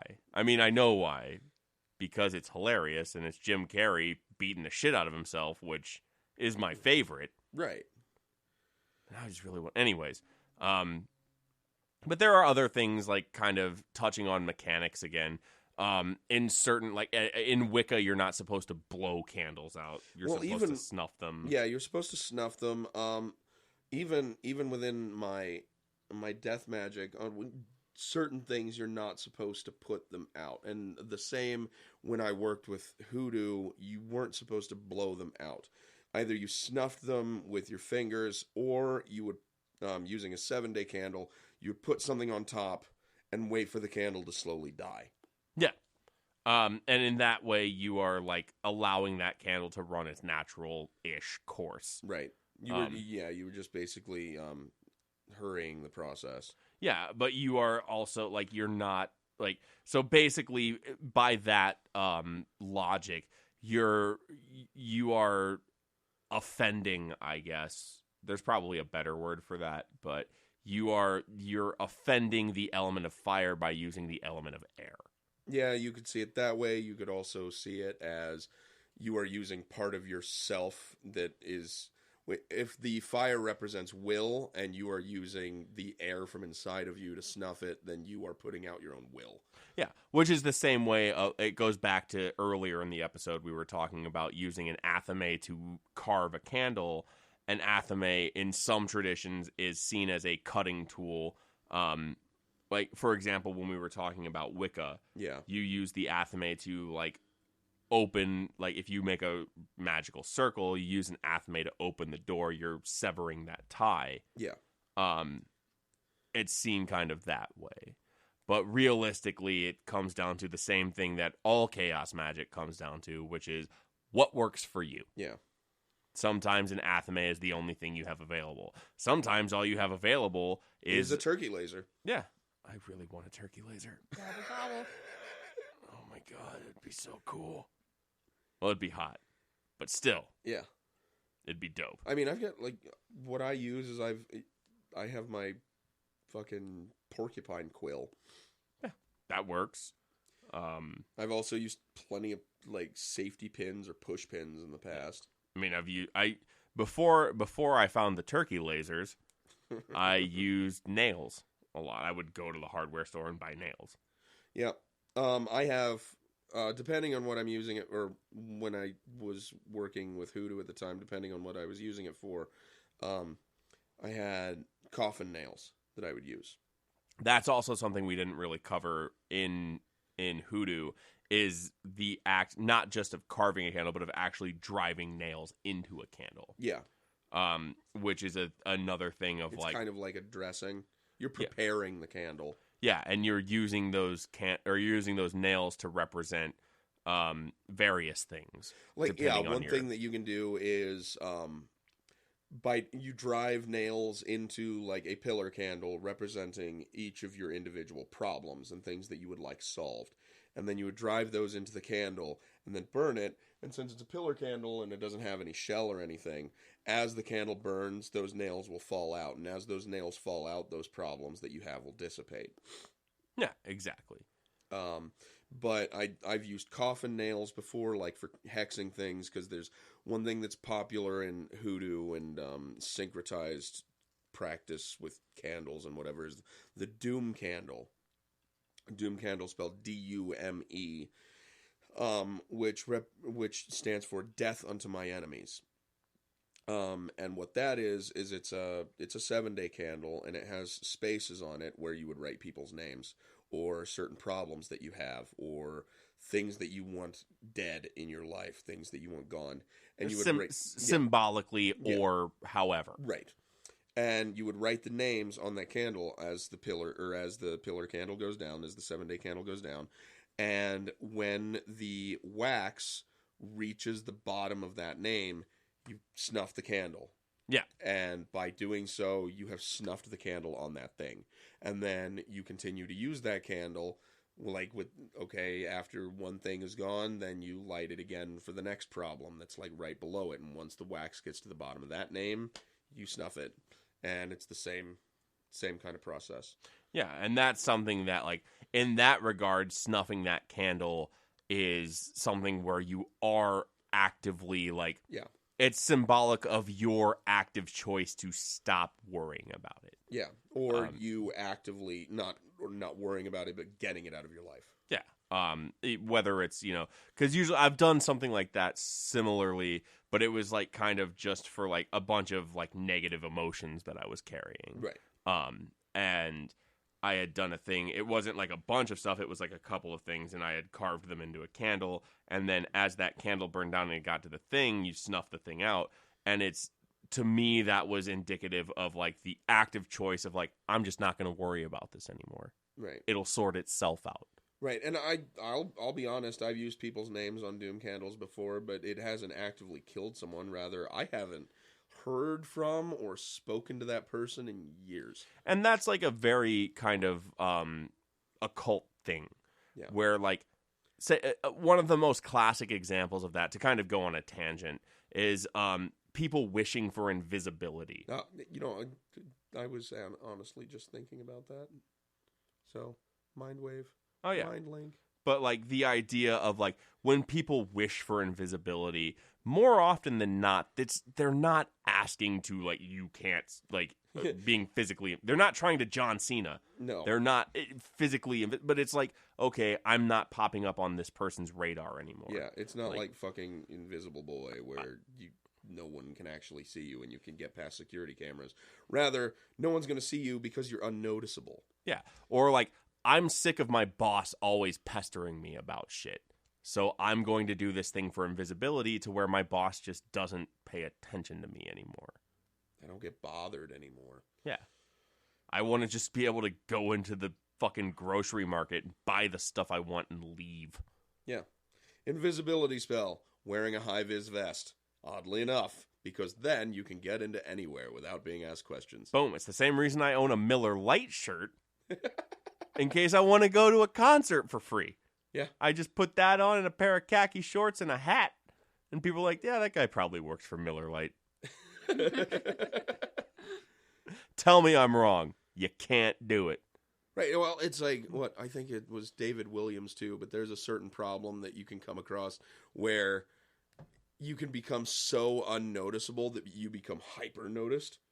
Like if you were to wear like a beige tie. Yeah. That's so bland, but that's going to make you stick out so badly. It's literally like Oakley Dokley. Yeah. Where it's so bland that people see it and now notice it. Yeah. But there's it goes back to kind of the whole thing in general, which we've kind of gotten off of candles as a thing, but like the idea of intent. You can make anything work. Word. Like you can, if you decide that, okay, by burning this candle, like go back to the old parlance of like, oh, this guy's burning the candle at both ends. Yeah. Shit like that, where like, if you burning this candle, whatever you decide that candle represents as you burn it down, you're either expending that energy, getting rid of it, or you're fueling something with the heat that it brings. Yeah. That's really like we could talk until we're blue in the face about kind of all the mechanics and all of the, these are all the sympathetic meanings behind candle magic. We pick the things that work for you. I know that recently I have been, and we will kind of get into some of this stuff a little bit, like after the next break that we do. As far like, I've been incorporating candles a lot more into my like practice. And that's why your apartment melted. Part of it. Most of that just had to do with the fact that the furnace was broke. But I don't know. Seeing the pictures you had posted online, your limp dick candles was the funniest thing I'd I ever was seen. so fucking great. It was so good. Oh my god! He had these fucking these long taper candles on like one of these stands that like one of these metal stands, and it was standing up, and then he sends me a picture via text. He's like, my apartment's melting. You just see this long ass candle limp dick over the side. Oh, of it was. It Even was the pillar candles, the fat ones, were all the pillar candle like the fucking the 7-day candles were like liquefied. soup. Like, what's weird is the only candles that were like in no way affected were my Papa Legba candle and my Deathloa candles. Yeah. Not the the Baron and Mammon ones were like liquefied because they were right underneath the thing. But I have a bag of candles that I use specifically for graveyard work. Those were fine. Huh. Nothing was wrong with those, and the Papa Legba one was fine. Like, it was a little like, when I picked the glass up because it's a 7-day candle, it was a little warm, but it was fine. Like, that was weird. Jesus, I'd hope your apartment wasn't hot enough to melt glass. Oh, one of the walls in my apartment is warped. Oh, Jesus fuck. It was easily 135 degrees in my apartment. That's insane. Holy shit. So what had happened was I talked to the actual like HVAC guys. Yeah. And they're like, okay, so here's what's happening. Your apartment is getting the heat, like it's all blowing into your apartment, but it's reading the temperature from your neighbor's apartment. So it's like, we're blowing heat in. Oh shit, the temperature's still like 68 degrees. Pump more heat in. It did that for 12 hours. That's awesome. When they finally like the like in company maintenance guy, it was like he's like the nicest dude ever. He was like, "Oh my god, you weren't kidding! I'm so sorry. I'm gonna get this fixed as fast as I can." And he got it all turned off at about 12 p.m. So another 6 hours later. By 9 p.m. At 9 p.m. I had all the windows in my apartment opened. It was still 96 degrees in my apartment. Jesus Christ. Like, it was hot as fuck. But I managed to save most of the candles. There were a couple I had to get rid of. And I'm kind of sad that I got rid of them, but I just know there's no way I can, like, light a U-shaped candle. It's not going to work. Well, it can. I mean, you could sell them as, like, cure for impotence candles. Or causing impotence. Yeah, or causing impotence. Like, that's a whole thing. But it was weird because the candles were like, at some point it had obviously been hotter. because the candles got melty enough that they drooped, but they maintained their like solidity. Like they stayed in a vaguely cylindrical shape that was just now a U. Just a sad, disappointed candle. Just a like, oh, like it's sad that none of the blue candles melted, because then I could have sent that and be like, hey, Viagra, here's your ad campaign for the next 6 months. I'll take my royalties in check form, please. Son of a bitch. This way I can buy more candles, thanks to Pfizer. And I could also buy another gorilla costume. You'd best wear that on your mom's birthday. I really should. She would hate me so much. So goddamn much. Anyways, we're going to get another break in here. We'll come back and we'll talk about some kind of... We can talk more. I've discussed a couple of rituals that I've done with candles. We can discuss some like ideas for, candle rituals you can do. We can also discuss, other stuff. It's the show where we talk about things. Things and stuff. Yeah, stuff and things.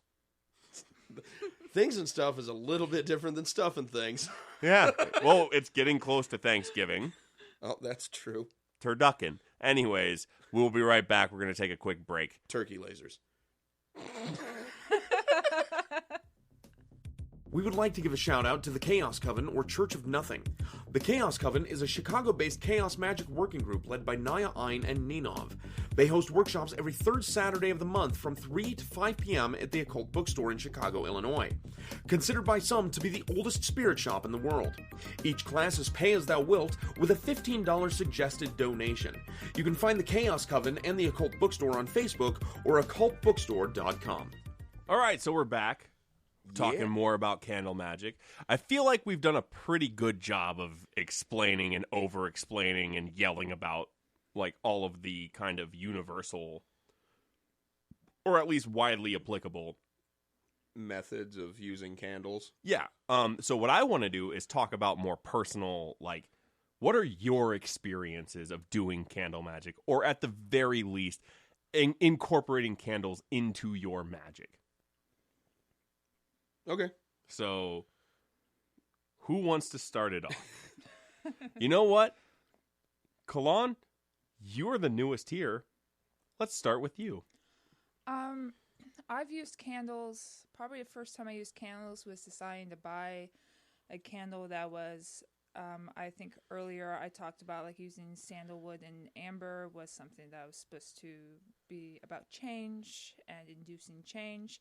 So I bought a candle that was already infused with those sort of those essences, and just using that candle when I was doing certain daily mantras and that to help me in my growth and change in my work in magic.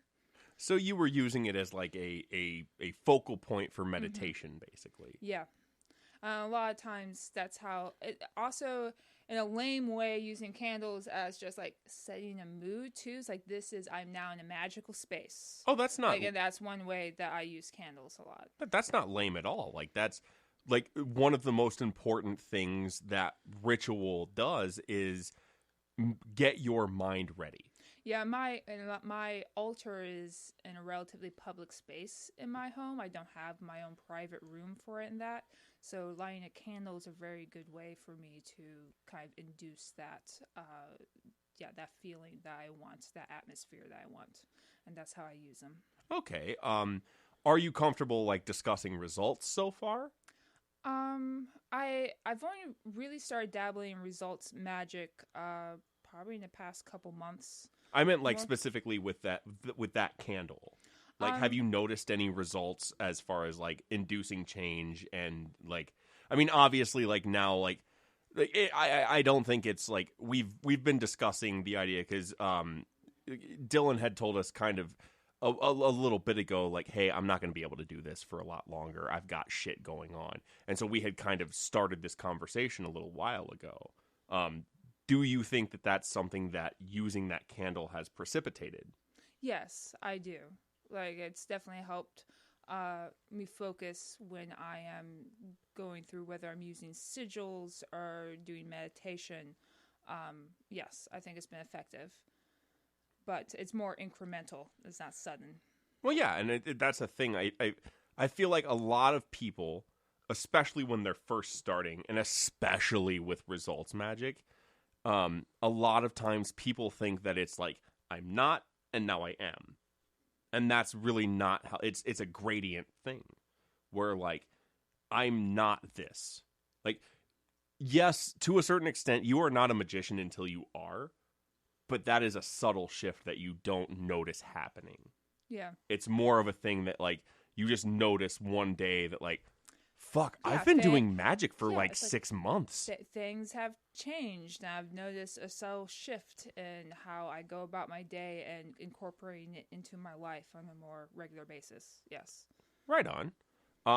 Do you like, is that something that you are like kind of actively like cognizant of, or like have always been, or is that something that you've just kind of noticed? Like you kind of came online, so to speak, and were like, oh fuck, I'm doing it. I think it was one of those things where I just kept doing it and not necessarily noticing change. And then, yeah, there was kind of a moment where like, oh, I can look back and see, oh, changes were happening. And now I'm at a point where, yeah, I can actually notice it.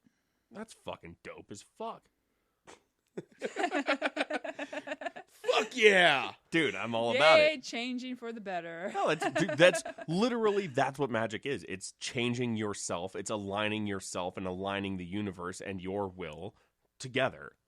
Like, that's fucking magic as fuck, dude. Right, because I remember, like, when I had first kind of introduced you to magic and everything, back when I gave you Liber Null, like you had said, I had shown that to you, and you had told me, you're like, yeah, I've been practicing meditation and all of this forever.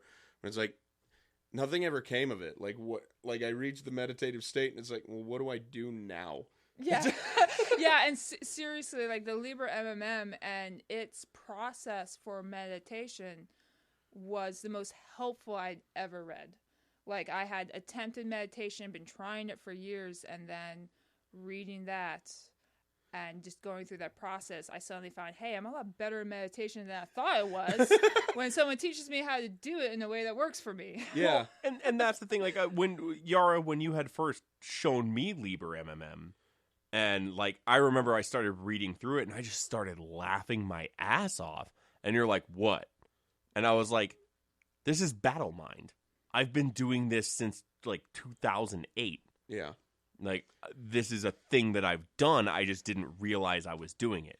And I think that's really apropos for magic in general. Most people, in my experience at least, have been doing magic and just not realizing that that's what it is.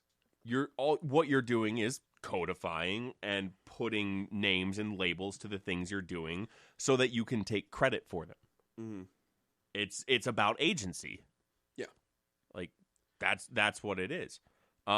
So to kind of get back on track, the using that candle as a meditation tool, do you feel that that's something that's like helped you to grow or helped you to hone? Like, what would you like? What's your spread on that? I guess, like, is it mostly grow, mostly hone? I would say grow both to a certain extent. And again, like, it's really important because I lack that private space that the candles really help me create like a magical space. Yeah, it lets you know it's time. Exactly. And that way it's helped me hone and feel I have a space to work in is one of the things that they do for me. Right on.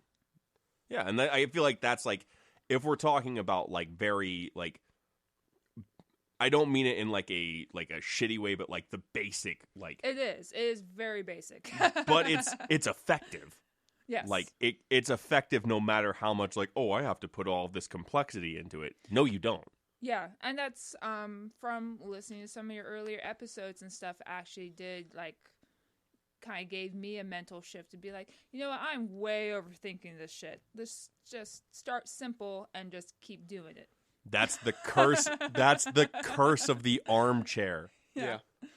That is the curse of the armchair, is like, well, but what if I don't do all the steps right? Fuck it. Just do it anyway. Yeah. If you don't do the steps right, the worst case scenario is it doesn't work and it fucks up your life and you probably die. But like that's like I mean, the that's worst. reassuring. the worst. The worst case But I scenario. mean, really, you could say that about driving a car too. You could say that about walking your dog. Yeah. Like, whatever. How did you die? Fucked up walking my dog.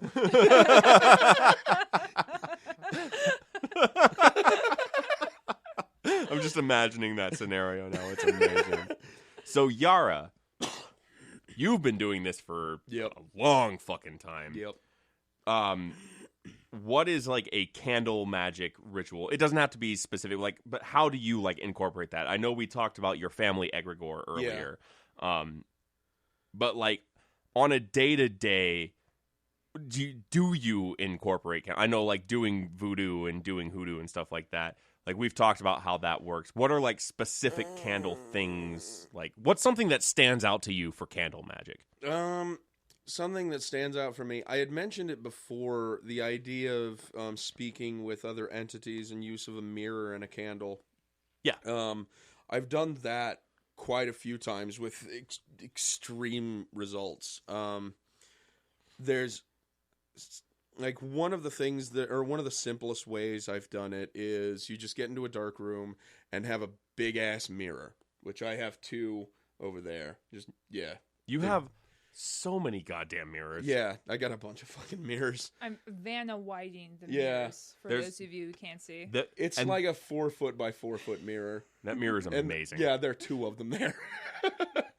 And I have a lot of mirrors.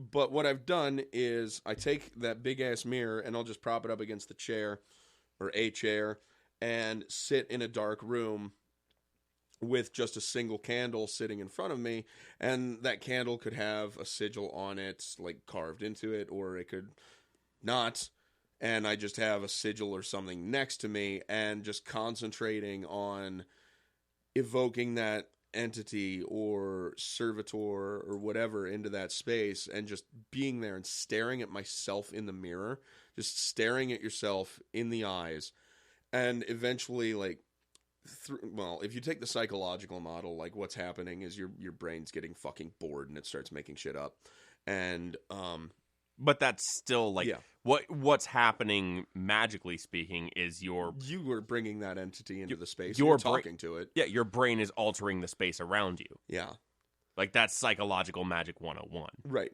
And so just doing that and staring at that entity in the eyes, you bring something else there. And you can communicate, or sometimes I've been able to communicate with them just speaking to them. Other times, like, it's more of a telepathic kind of thing where I'll think of something and then an answer just immediately pops into my head if I ask a question. But then all I have to do to banish it is just snuff the candle. Yeah, it's that simple. Yeah. Because that candle is indicative of your will, in your case, to evoke that Yeah. entity, that spirit, servitor, egregore, god form, whatever it is. Yeah, I mean, you could even do it with, relatives, with the dead. Just, instead of having a sigil, just have their name. Yeah. And focus on that, and then that person would be able to come out and speak to you. Yeah, and you can do that with, like, going back to, like, the idea of carving a candle. There are name candles. Yep. Where you carve somebody's full name into that candle 3 times or however many times. Yeah. And you carving someone's name into a candle, it works with, like I had mentioned, the whole doom candle thing. It's the same kind of thing. If you want to curse someone or get them out of your life, you just write their name on the candle a whole shitload of times and then burn it out. And that's representative to you of, as this candle dissipates, so does this person. Or even not necessarily like the person, but like, Or their influence on your life. yeah, their influence, my emotions attached to them, Mm-hmm. my resentment, like, Right. and it may manifest in a way of like, I just don't fucking care about them anymore, Right. or whatever the situation is. Like, I fucking hate my job. I'm tired of this. I need something. Blah blah blah blah blah. Like, I need to not focus on this so much. And you carve the thing out, and then you burn it down. And as you burn it down, you realize more and more, like, I'm just selling my hours. Right. You know, well, or whatever there's it that. is. I mean, I've also done it. So, like, I've put someone's name on a candle. In the place we currently work, we had a supervisor who was a giant piece of shit, and I was tired of dealing with him every fucking day. So I had his name all over a candle and burned it out. And then once it was gone, at the end of that, he was sent as a supervisor to another facility, and I haven't seen him in years. Yeah. So, and that's an example in my mind of like your future magical self yeah, understanding like this is what you need. right, You might want something else, but this is what you need. yeah, And I feel like a lot of times people get this kind of negative connotation of that kind of magic, of like cursing or hexing or laying a trick or whatever you want to call it. We talked about this briefly with the whole, or in the Wicca episode with the whole rule of threes and things. So the thing, personally, when it just as a tangent, I don't believe that cursing or hexing or anything like that is bad. I don't find any problem doing it whatsoever. The people who do have a problem with it will typically bring up things like rule of threes, where anything you put out into the universe, it'll come back to you 3 times, or karma, or they'll bring up reincarnation or something like that. I don't believe that. Because first of all, that would imply, one, it's fated that this is to happen. And fate implies predestination, and predestination implies there is no free will. So if there's no free will, what the fuck am I even doing? And if it's as far as like rule of threes or karma or something like that, that implies that there's a sort of cosmic balance. If there were any sort of cosmic balance, there would be no childhood cancer, and we wouldn't have people who were insanely rich like Jeff Bezos. Yeah. There is no cosmic balance. To me, like when I think about hexing, cursing, whatever you want to call it, what I think about is like you have to trust in your holy guardian angel to understand what it is you need. Yeah. Regardless of what it is, like in that moment you think you want. Right. You have to put your faith, for lack of a better term, into like your higher will knowing what you need. Because I could sit there like how many times like I just want this guy to fuck off and die or whatever, right? But your future magical self, holy whatever you want to call it, okay, that might be what you're feeling right now, but what you need is just for them to fuck off for a little bit. Yeah. What you need is to shift your understanding of the situation. Yeah, but I mean that also implies that you're also not doing shit to understand your own will, big will versus small will. Yeah, and I think that like again with me primarily working with information model, that's kind of where we differ a little bit on it. Right.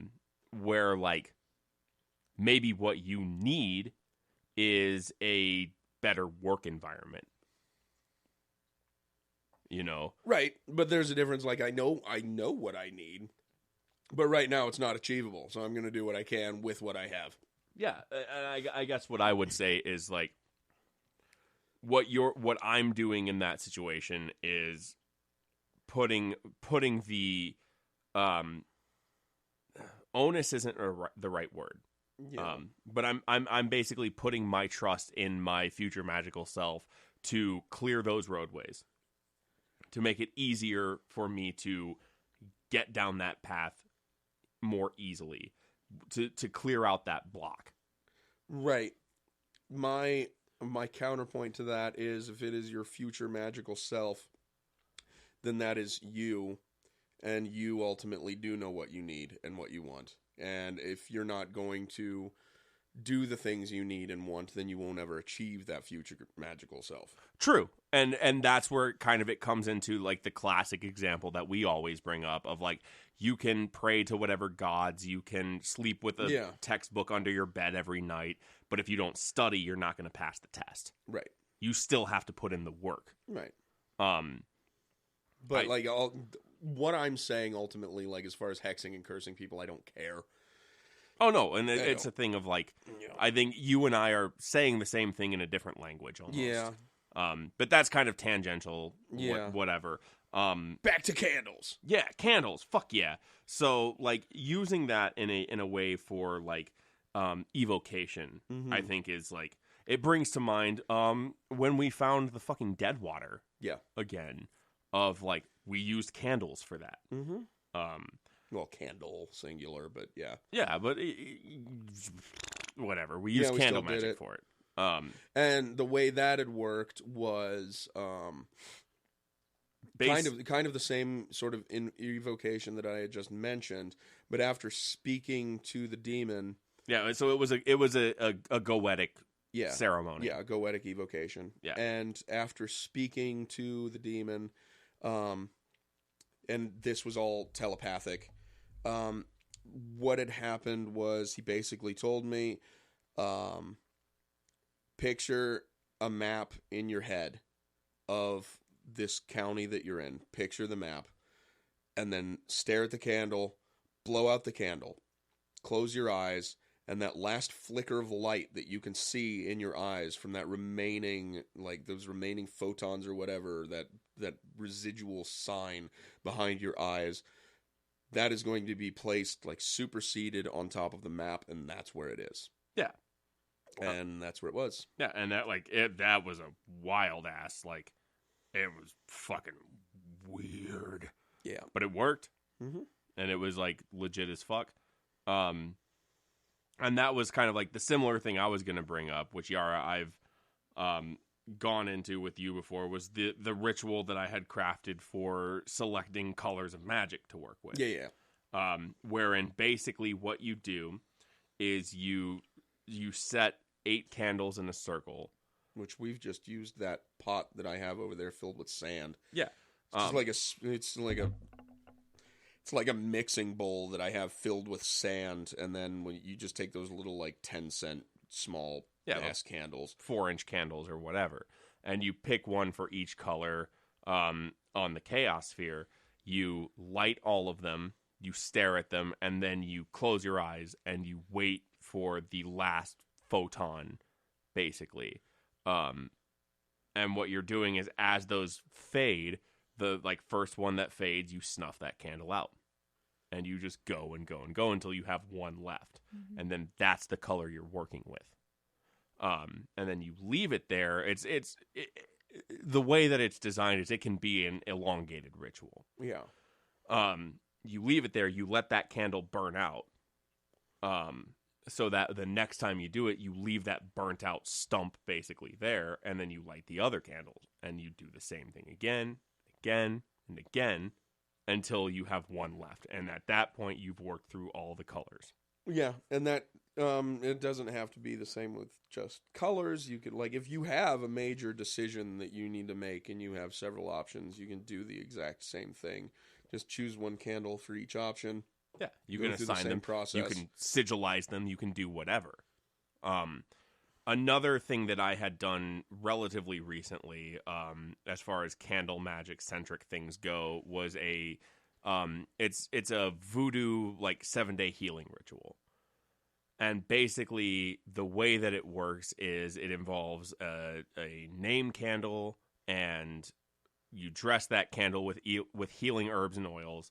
You carve whoever you're trying to heal. It kind of works almost like a doom candle, but in reverse. Yeah. You carve that person's name into the candle.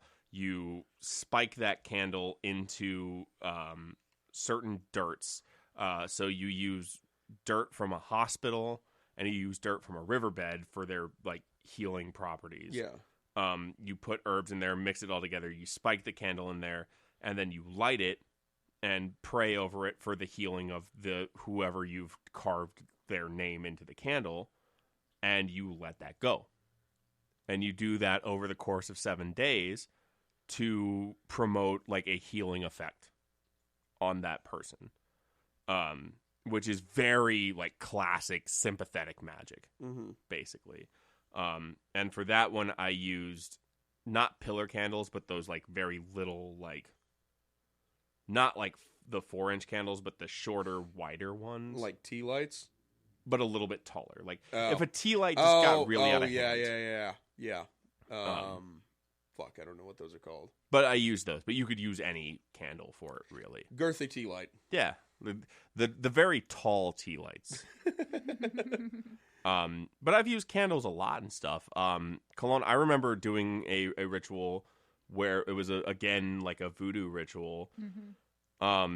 Where we had done basically, we took a 7-day candle, dressed it, anointed it, set out, and we basically had petitioned Loa to help with a problem that you were dealing with. Yep.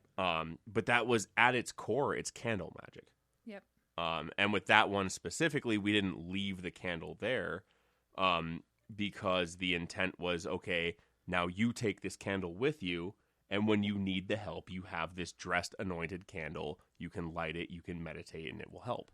Yeah, and I have been using that candle for health-based rituals to focus on finding resources for improving my health. Yeah, and I think, like, as a quick caveat, like, it's not a thing of, like, you're taking this and, like, oh, well, this will help instead of finding the thing I need. Like, I still have to do the work. Yeah. You still have to go to a fucking doctor. Yes. Yeah. But it was, I mean, like, if it's not getting too personal, like, it was specifically designed to help you find those resources. Exactly. Like, Yep. and just from talking to you, I feel like it's been efficacious. Yes, it has. And it's, promoted me to reach out and, find the help and people who have already been in my life to help with my health have suddenly come to me with other resources and things like that. So, yes, it has been effective.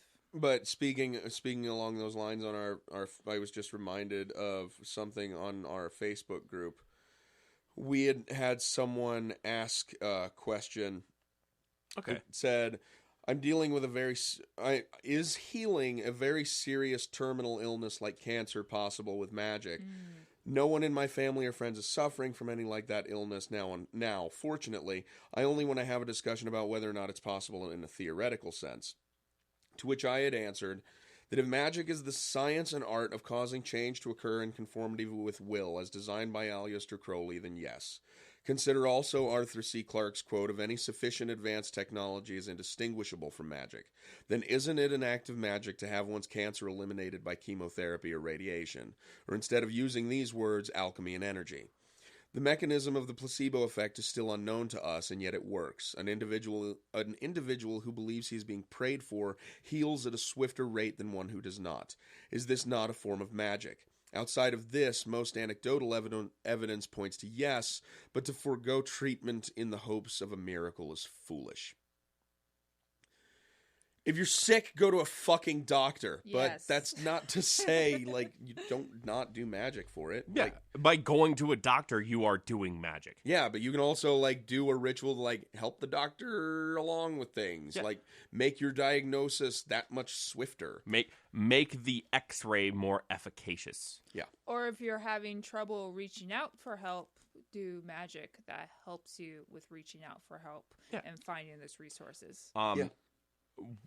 The thing I'll say about it, and it's gonna get a little bit dark, but at the end of it, I promise there's gonna be like candy or something. In fact, there will be candy because I'll tell you about a divination method that I've been working on. I'm gonna get a little bit dark here for a little bit. In my mind, death is an expression of life. In fact, death defines life as opposed to existence. A rock exists. People live. That life is defined by dying.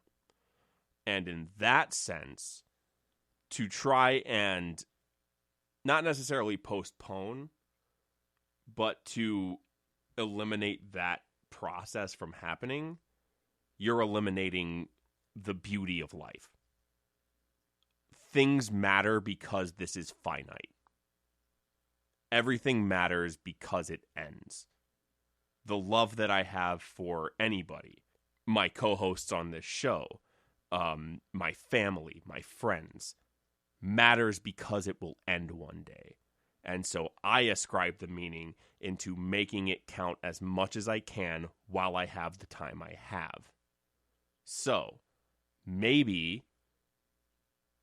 what you're doing is not so much trying to reverse an illness. You're not trying to eliminate this thing from being. What you're doing, and this goes back to what I was talking about a little bit earlier about contacting your future magical self, what you need versus what you want, right? Maybe what you want right now is to have more time. Maybe what you need is to appreciate what you have now. Maybe what you're doing is forcing yourself to confront the finality of things. Specifically, life. Specifically, the life of someone you love. And by doing so, you will remember the good things, the love that you shared, the importance of the lessons that they passed down to you. And you'll carry that with you. And through doing that, you are extending that life by way of remembrance. By way of, I am doing this because it was passed down to me by those that I loved. Candy. Yes. Let's talk about it. Let's be about it. I'm developing a system of divination using the fun pack of Starburst. Right. The fun pack, the little 2-pack that you get for Halloween. And what I'm doing... Since it's after Halloween and I still have a shitload of it. And you can get it for mad cheap! What you do is you have a question, a day ahead read, something that you would normally do, maybe a yes, no, or what do I need to know today for a tarot read? But instead, you grab a little 2-pack of Starburst, pop it open, the first color you get, and you assign it yourself. So whatever your favorite color or flavor is to whatever your least favorite is. And you have the first one that you open, you see the top color, that's what your answer is. The bottom color is what's informing that answer. So, for example, for me personally, my tier list is pink, red, orange, yellow. Best to worst. No, that's pretty solid. So you pop that open, and I get a pink and a red. That's going to be a pretty fucking good day. Because the answer I'm getting is pink, which is the best, informed by red, which is pretty fucking good. You get 2 pinks, I'm quitting my job. Yeah, you get 2 pinks, go buy some lottery tickets. That's what I'm telling you. You get 2 yellow, go play in traffic. You get 2 yellows. Maybe just stay home. To quote. I mean, that's one way of doing it. To paraphrase the beat poet Winona Judd, if you get 2 yellows, the starburst are lined against you, girl. Get back in bed. Boom. Nailed it. 90s country reference. Brought in. That's awful. I know. I'm the worst. But this show is not the worst. This show is amazing. We had one other thing from one of our listeners asking us a question. Fuck yeah, dude. Let's get to it. Said, I do have a question. Is it possible to manifest your magic via thoughts with no rituals or sigils? I guess it might be the psychological model, but in my case, it seems so little and trivial. But like you guys have said, count out no synchronicity, no matter how small. Basically, I had got my headphones at home while I was at work. During the drive to my job site, I was thinking about buying new headphones for that day, and I was also thinking about my finances. I was broke as fuck and didn't really need to spend $30 on some headphones. About 30 minutes of not thinking about whether or not I should, I said fuck it, and stopped to buy some along with some snacks. To my surprise, when I checked out, the headphones weren't ever rung up. I automatically counted the synchronicity, but was confused that I didn't perform any actual magic to my knowledge. So I'm actually interested to hear your guys' takes on this. Yeah, so my take on this when you count, or the reason why we count synchronicities and why we say you always count them no matter how big or small they are, is because it gets you into a constant mindset of having a magical a magical approach to your reality. When everything is magical, you start realizing things. So, yes, that is a synchronicity, and the thing with synchronicities is the more often they happen, because synchronicities most of the time are very ambivalent. They're neither for you nor against you. It's just, oh, well, that was weird. But the more often, or the more you start seeing them, the more they start happening. And the more they start happening, the more you'll start realizing patterns. And when you realize these patterns, and you'll start, it's a sort of premonition, I suppose, where you kind of get the feeling how things are going to go because of your relationship with your world around you, and you can understand the patterns and everything. And so when things like this happen, it's not so much that you had performed a ritual or a sigil or anything to achieve your will. Rather, you were in line with the universe, and by being in line with the universe, you were provided with what you needed for that time. That you're talking about that path of least resistance. Yes. Finding the easiest path. Yep. That, cool. I'm going to keep that in mind. What do you got for us? Yeah, like, long before being introduced to the concept of magic, I've always kind of joked that I don't really have any traditionally good luck, like when it comes to, gambling or drawing cards or like winning the lottery or those sort of things. I never win at that sort of stuff. But I have a strange sort of luck where if something happens where I'm like, oh, I didn't want that thing to happen or something, I just end up kind of in the right place at the right time for something to intersect and just be in the right place. And when this thing happens, it leads to something good. A sort of strange luck, you might call it. And when, more learning about synchronicity and that sort of being aligned with your will and, intersecting with that and going along with that, those moments have made much more sense to me. And yeah, that's long before ever doing rituals or anything like that. It's just, going to flow, almost a Taoist sort of feeling of, just being in that place and not fighting against the current, but just rowing yourself along with it and flowing with it.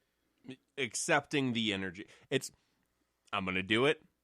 Don't give me that look. I've given it. This is Point Break. You're accepting the energy of the wave and you're riding it. Yeah, something. That's sure. Patrick Swayze. I must say I'm a bit Swayze crazy. So. Hey, aren't we all? I'll tell you this. It's what you're describing and what our listener is describing is mysticism versus occultism. In my mind, magic exists whether you practice it or not. Magic exists outside of us. It happens. It occurs every day, whether you're aware of it, whether you're not aware of it. The difference between the mystic and the occultist, or the mystic and the magician. A mystic seeks to understand their place in the universe. A magician seeks to understand their place in the universe and recreate those results to hasten that. So, in other words, it's kind of, seeing what your place in the universe is, but carving out your own place. Yes. This is what the universe is doing. This is how it's working for me, but I want something slightly different, so I'm going to work over that way. Yeah. So it could be like making the most of the potential that you have. Yeah. In other words, what ritual does, ritual allows us as magicians to codify what's happening around us so that we can create a language for it and thereby recreate those results. It allows us to understand and therefore to master the process, as opposed to just recognizing the process. So as an analogy, it would be similar to learning how to read versus writing your own book. It would be learning how to read as opposed to understanding what words are. Well, no. Like, so you've got the mystic who wants to learn the language and understands what the language is and what is being told to them. But then the magician does the same thing, but then uses that knowledge to make their own book. Absolutely. That's a great way of putting it. It's understanding and being able to harness that energy. Being able to recreate those results in a reliable manner. So that you effectively are, again, taking agency. You're taking the power. You're using that as opposed to simply understanding it. So to our listener, what I would say is it magic? Absolutely. Oh, yeah. Are you creating it? Not necessarily. That is what occultism is about. That is what doing magic is about.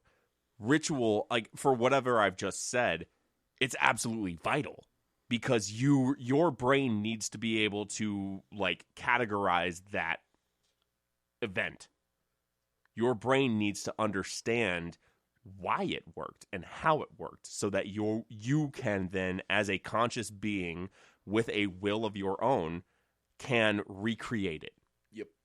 That is what ritual is. That's what ceremonial, whatever that ceremony is, sigils, ritual, whatever it is. So it's like, okay, so this person got what they wanted at that time. How can I do it again to get other shit that I need at that time? How can I do it again when I'm short for rent? Yeah. How can I do it again when I need to pay this bill? How can I do it again when my brakes are fucked up and I need to get those fixed? How can I do it again when it's like 3 a.m. and I can't get tacos? How can I do it again when I throw a bunch of fucking turkey bones in my toilet? Yeah. You call on your dead grandma. Yeah. Dead grandma takes care of things. That is the difference between the mystic and the magician. Yep. And that's what I want to leave everybody with because we're pretty good on our time right now. So thank you so much to everybody who tuned in. We love you all very much. Thank you to Khelone for being here and being a part of our show now. You're welcome. I feel like I've been mispronouncing it. I've pronounced it differently the entire episode. It's pronounced either like Khelone or sometimes Chelone with like a slight. So an A first. Yeah, like a Khelone. Khelone. Yeah. Well, Okay. thank you for being here. I'm not going to go back and re-record Since shit. Khelone then is taking the place of Dylan. Let's talk about some stuff you can do.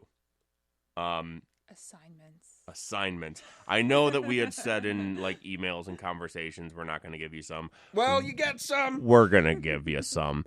Mine is pretty easy. What I want you to do over the next month, I want you to find a way to incorporate a candle into an act of will. Not just like you had described earlier, the idea of using it as a focal point for meditation. Mm-hmm. I want you to take that candle and incorporate it into an act of will, an act of actual magicianry. I just made that word up and I'm keeping it. Good. But an actual act of will. Find a way to make that a ritual and report back to us those results. And what I'm going to offer is a build onto that, not just an act of will, but incorporate a couple things that we had talked about today. So either dressing a candle, doing that, using a candle for like the purpose of flame gazing, looking or using or like pushing things into the candle. Something like add a couple things, spice it up, make a spicy candle. No Spice gunpowder. the Don't do candle. gunpowder.